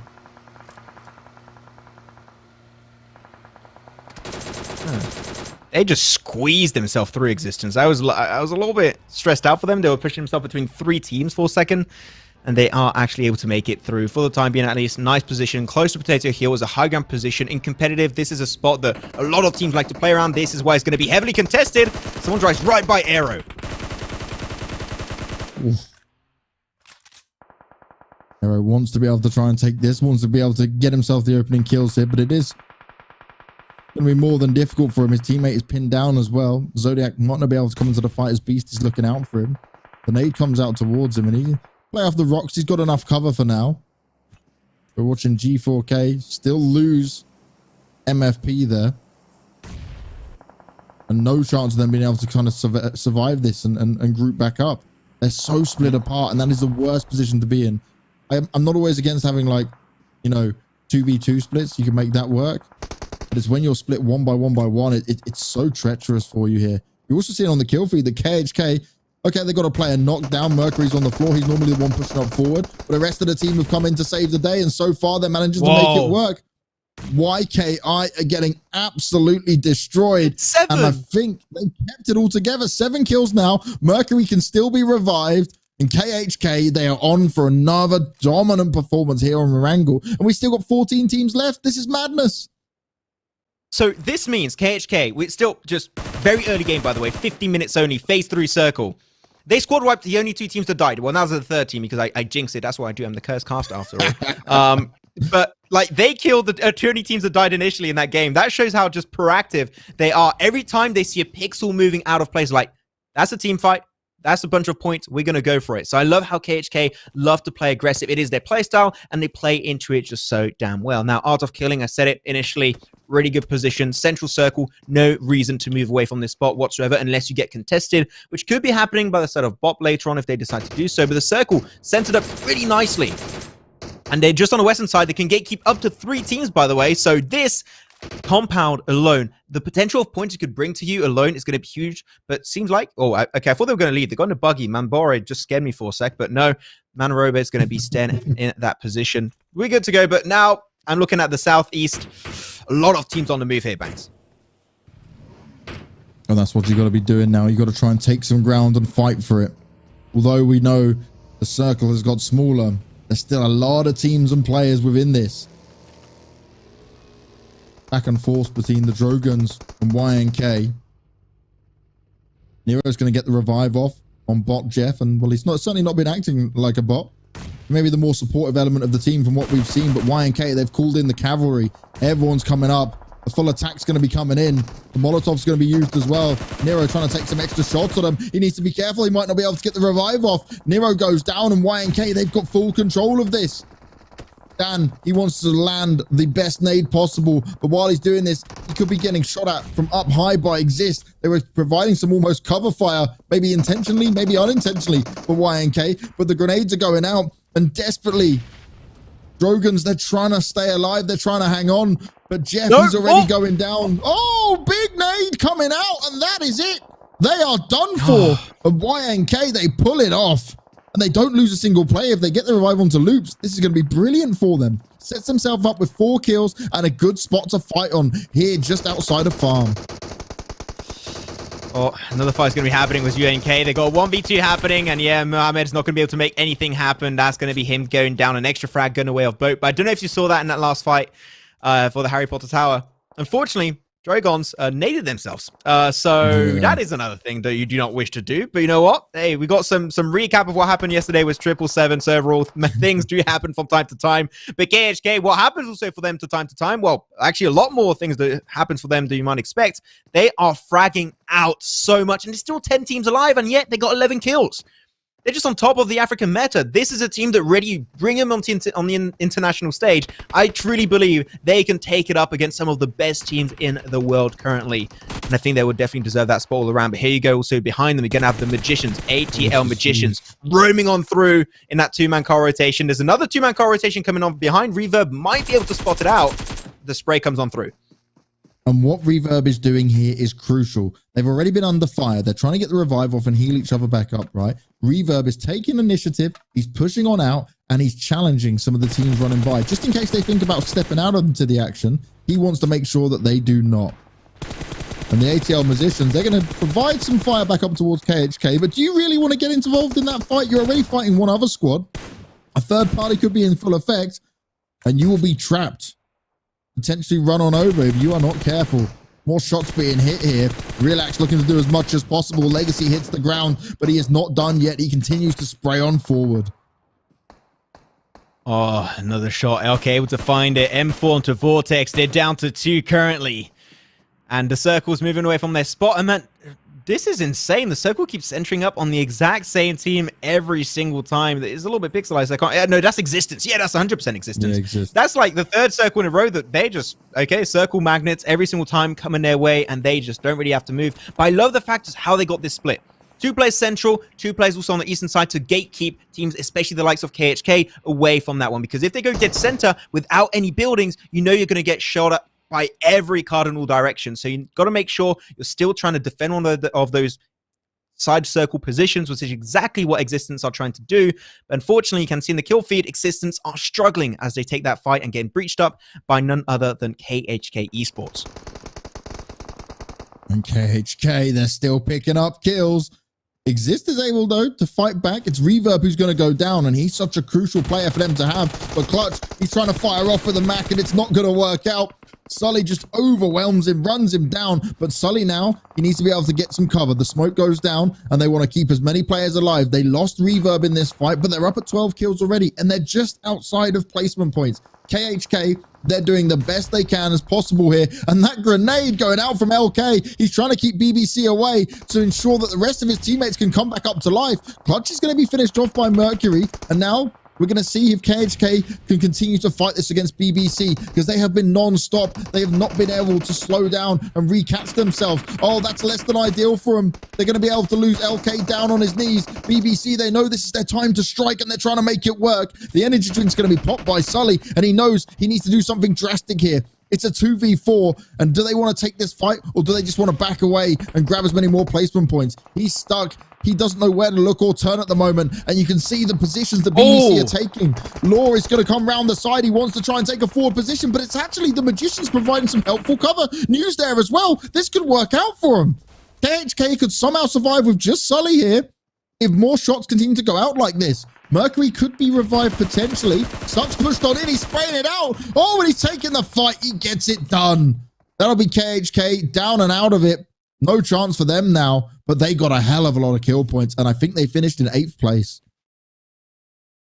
The African Souk is really showing up in really good ways. That was super well played. But overall, you called it too. ATL Magicians actually potentially assisting that one from a distance. That was super well played all around and making it super hard for KHK to really breach the circle properly. So seems like it takes like 2 teams to eliminate KHK alone. So overall, KHK still are demanding the respect they truly, truly deserve. But especially because of that fight happening, initially, ATL Magicians, they were out in the blue zone. They were going to struggle. But by the simple fact that all the teams were fighting up against each other, forgot about Magicians, and the circle went back up north, this might be the falling redemption time for them. As one great shot from Kelvin finds up one headshot. Now the attention is indeed coming their way. A new team are not going to allow that fight to go their way. The thing there for KHK, right, they were fighting for so long. I don't think there was a moment of downtime for them. And in the end, BBC were able to sneak up on them. Now, New, they've been spotted out. Iraq's trying to hold himself back. We're seeing Saint, Lord, he's gone down. And Saint, well, they've made him in towards the top 8 at least. Not sure how many kills they would have had thus far, but they were a team we wanted to see a bit more from. They've certainly done better in this game, at least. By all accounts, at least in placement points. Jewel Mate, he's got some good awareness here. He's well aware. Yeah. Trying to molly it up. Trying to maybe create an opportunity versus Art of Killing. Also, Bope, I said it initially, they had a really strong position, but a little bit too slow to rotate back into the phase 5, phase 6 circle. So unfortunately, they're going to fall pretty far behind because of that one. Was only one snake remaining in the background, but Moon, still Saint, we said it. Before the early game fight into Severny, also in Nova, should I say, not Severny, and they did so. And because of that, now they actually make it into top 17, which is great. But now, down as a one-man team in like a very flat hilltop finish, this is not making things very easy for him. Moon going to try and smoke it up, remain alive, and avoid detection. But here you go, Bope, the final player in the back end is going to be Manrobe. He's going to take those shots, finds one knock, but cannot confirm it just yet. And because of that, takes a lot of attention his way. Unfortunately, the teams are getting so close to each other, and new team are dead center of the circle. Yeah, these teams, they're practically standing on top of each other at times. YNK trying to move forward, put the car in a position to at least provide some cover fire. He pre-fired the spot in case someone might be waiting there. And to be fair, you may as well do that, right? Rather than risk it. Someone could have been hiding. They didn't know. They didn't have the information. So you give it a good go. You check on every corner, because if you're the one slower to the trigger finger, generally you're going to be the one to go down. Just usually I get jump scared by the game. That's how I do. I feel like that was me for a second. But no, it did make sense. That pre-fire did make a lot of sense, just in case you never know. One sneaky guy in the shack, you want to make sure that he's going to be cleared out. But now, New Team, if New Team win this game, this will be the most insane game for them today, because they are surrounded by teams. Every single cardinal position is overtaken. The moment those smokes are gone, they are basically dead meat. If they win this game after being in such a tricky position, that would be mental in my eyes, at least. But we'll see. That's already 3 kills. Not Roses, already went out initially, but still have a 3-man team. This is great for them. But Art of Killing on the western side, going for the 2-2 split currently. They are trying their best to make their way forward. But the circle goes back to New Team once again, as Moon of Saint taking the clutch versus Yonkers. This was crazy. Moon actually been able to do some good damage there. He eventually goes down, but a great effort for him to try and fight out when you're solo like that. And there's so many teams who are not quite stacked up here. ATL Magicians. They got to be careful. Was that some team fire? Did I read that correctly? Somewhat? I thought I saw some team fire. I do not think I did for a sec, but you know what? That's fair enough. As Darkness popping off a New Team finds Mystery of Art of Killing, as they're still trying their best to inch their way forward into the circle, but they've still got a really long way to go here, Banks, as the grenades are still going to be flying on by. AOK are in a good position though. Okay, they're pinned down for now, but if they can get out of this from New, they've got the numbers over a lot of teams in this. That's crazy. The 2 teams with the best numbers here are just fighting out against each other. And now it's turned into a triple stack fight.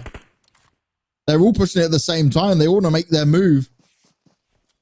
New have done well to stay alive for this long. Bandages are going to be applied. They're going to try and get themselves in the best position possible. But AOK are just towards the side of them. Legacy is all alone, potentially able to sneak attack them from behind. They're waiting for the opportunity. When they want to jump on it. Yeah.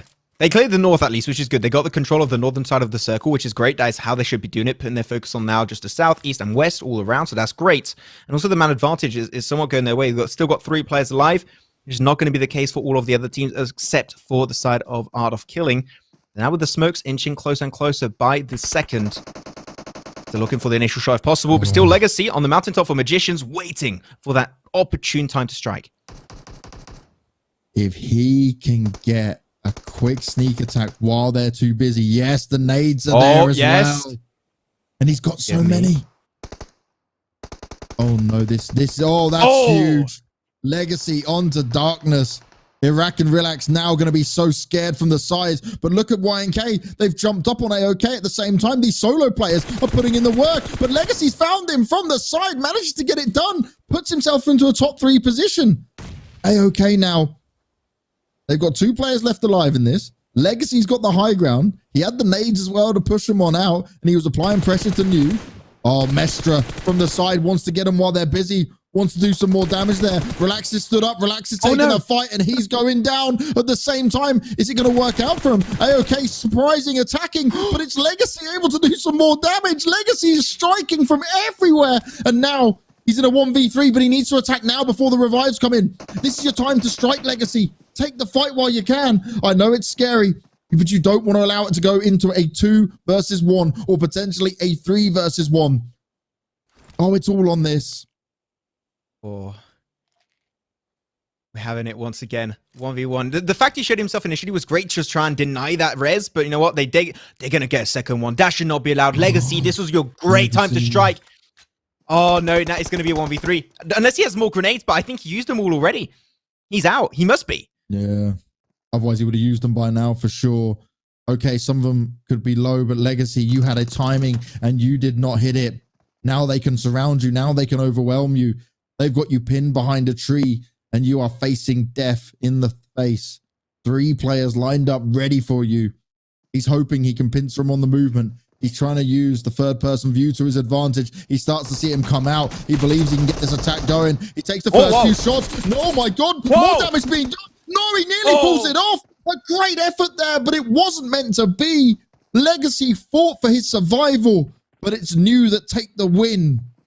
Wow, we're getting some insane endings today, Max. I'm loving this. Like, Legacy really go how good the high ground position can be if you play your cards correctly. But at the end, you mentioned it also during the play-by-play at the end, he had that one opportune time that he should have striked. It was a 1v1, and sure, he would have been pushing down here, which would have been super tricky, but at least he can control the fire of his opponent. He could have just kept taking that suppressing fire, make sure it doesn't peak too heavily, and deny the res away. But by taking it so slow, unfortunately, allowed that double res to come on through. They were back as a 3-man squad and took it 1v3, but he almost clutched it.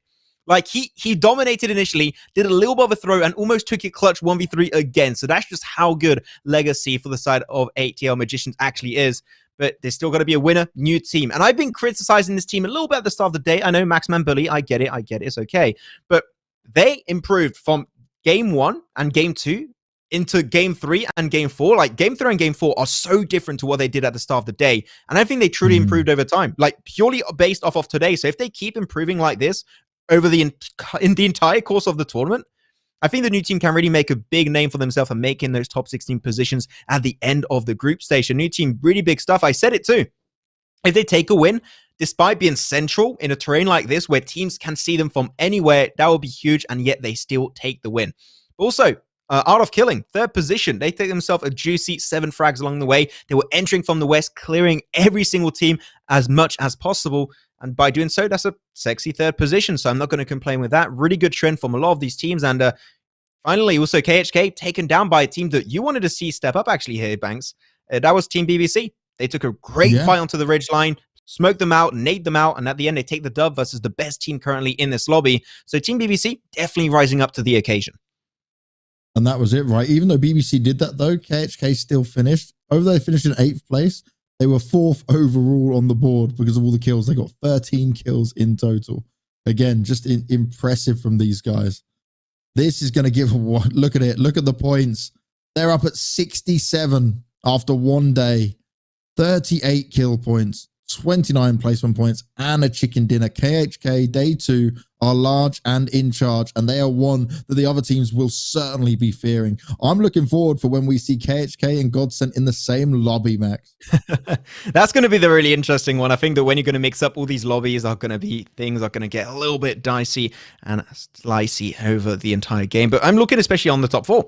Art of Killing Esports, by just hitting consistent averages of points every single game. They hit 47 over 4 games. That's an over 10-point average, by the way, hitting about 12, actually. So they can be extremely proud of today's performance here. Art of Killing without a chicken dinner.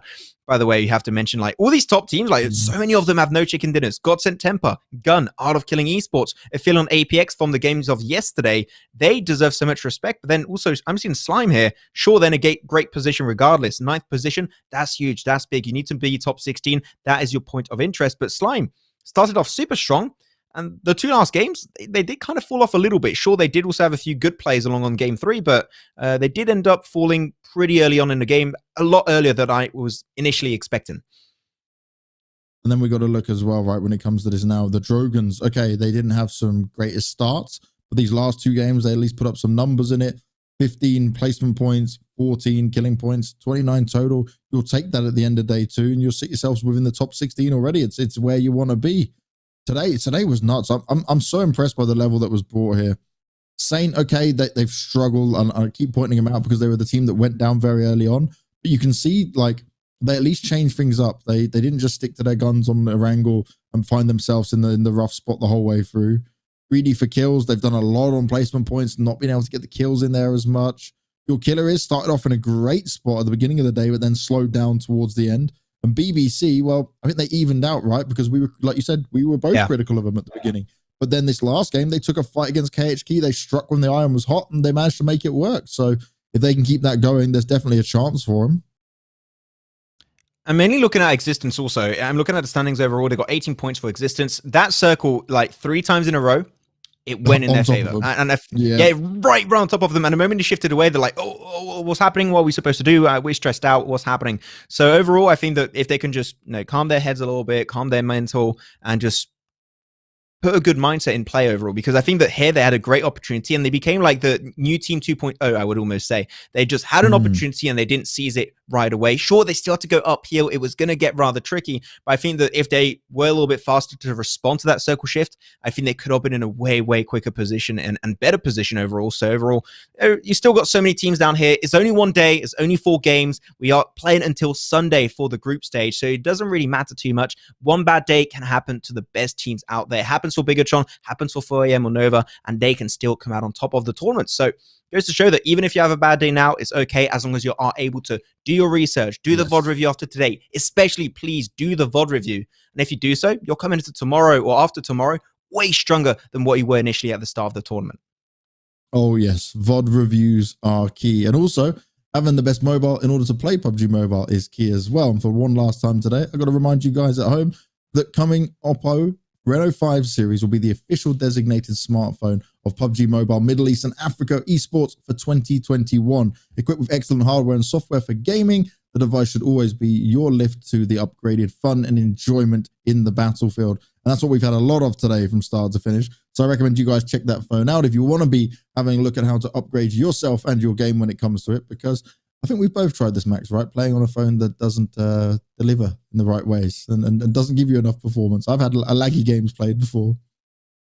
I mean, I have a really bad phone right now, so you know what? I might go get the Reno 5 soon, because I usually play on tablets, but I know that people don't like tablet players, so I promise I'll go back to the mobile phone. Okay, I'll go back, because I'm gonna get hate. Oh, there you go. He's giving me the eyes already. I'm scared, guys. Please help me out. But I'll shift around, and especially it is a good phone. I've seen some people use it itself, and it is a valuable piece of tech. But there you go. With that said, like, we had some great games today. I do have to say, Banks. I enjoyed every single moment of it. We have great teams in Group A and B playing yesterday. Great teams also showing up, like KHK Esports showing up today. Also Slime in Group C and D. I just can't wait to see them like mix up against each other and fight it out, because I think that we have already some of the big names out there, and I just want to see which one is going to be the best out of all those top teams.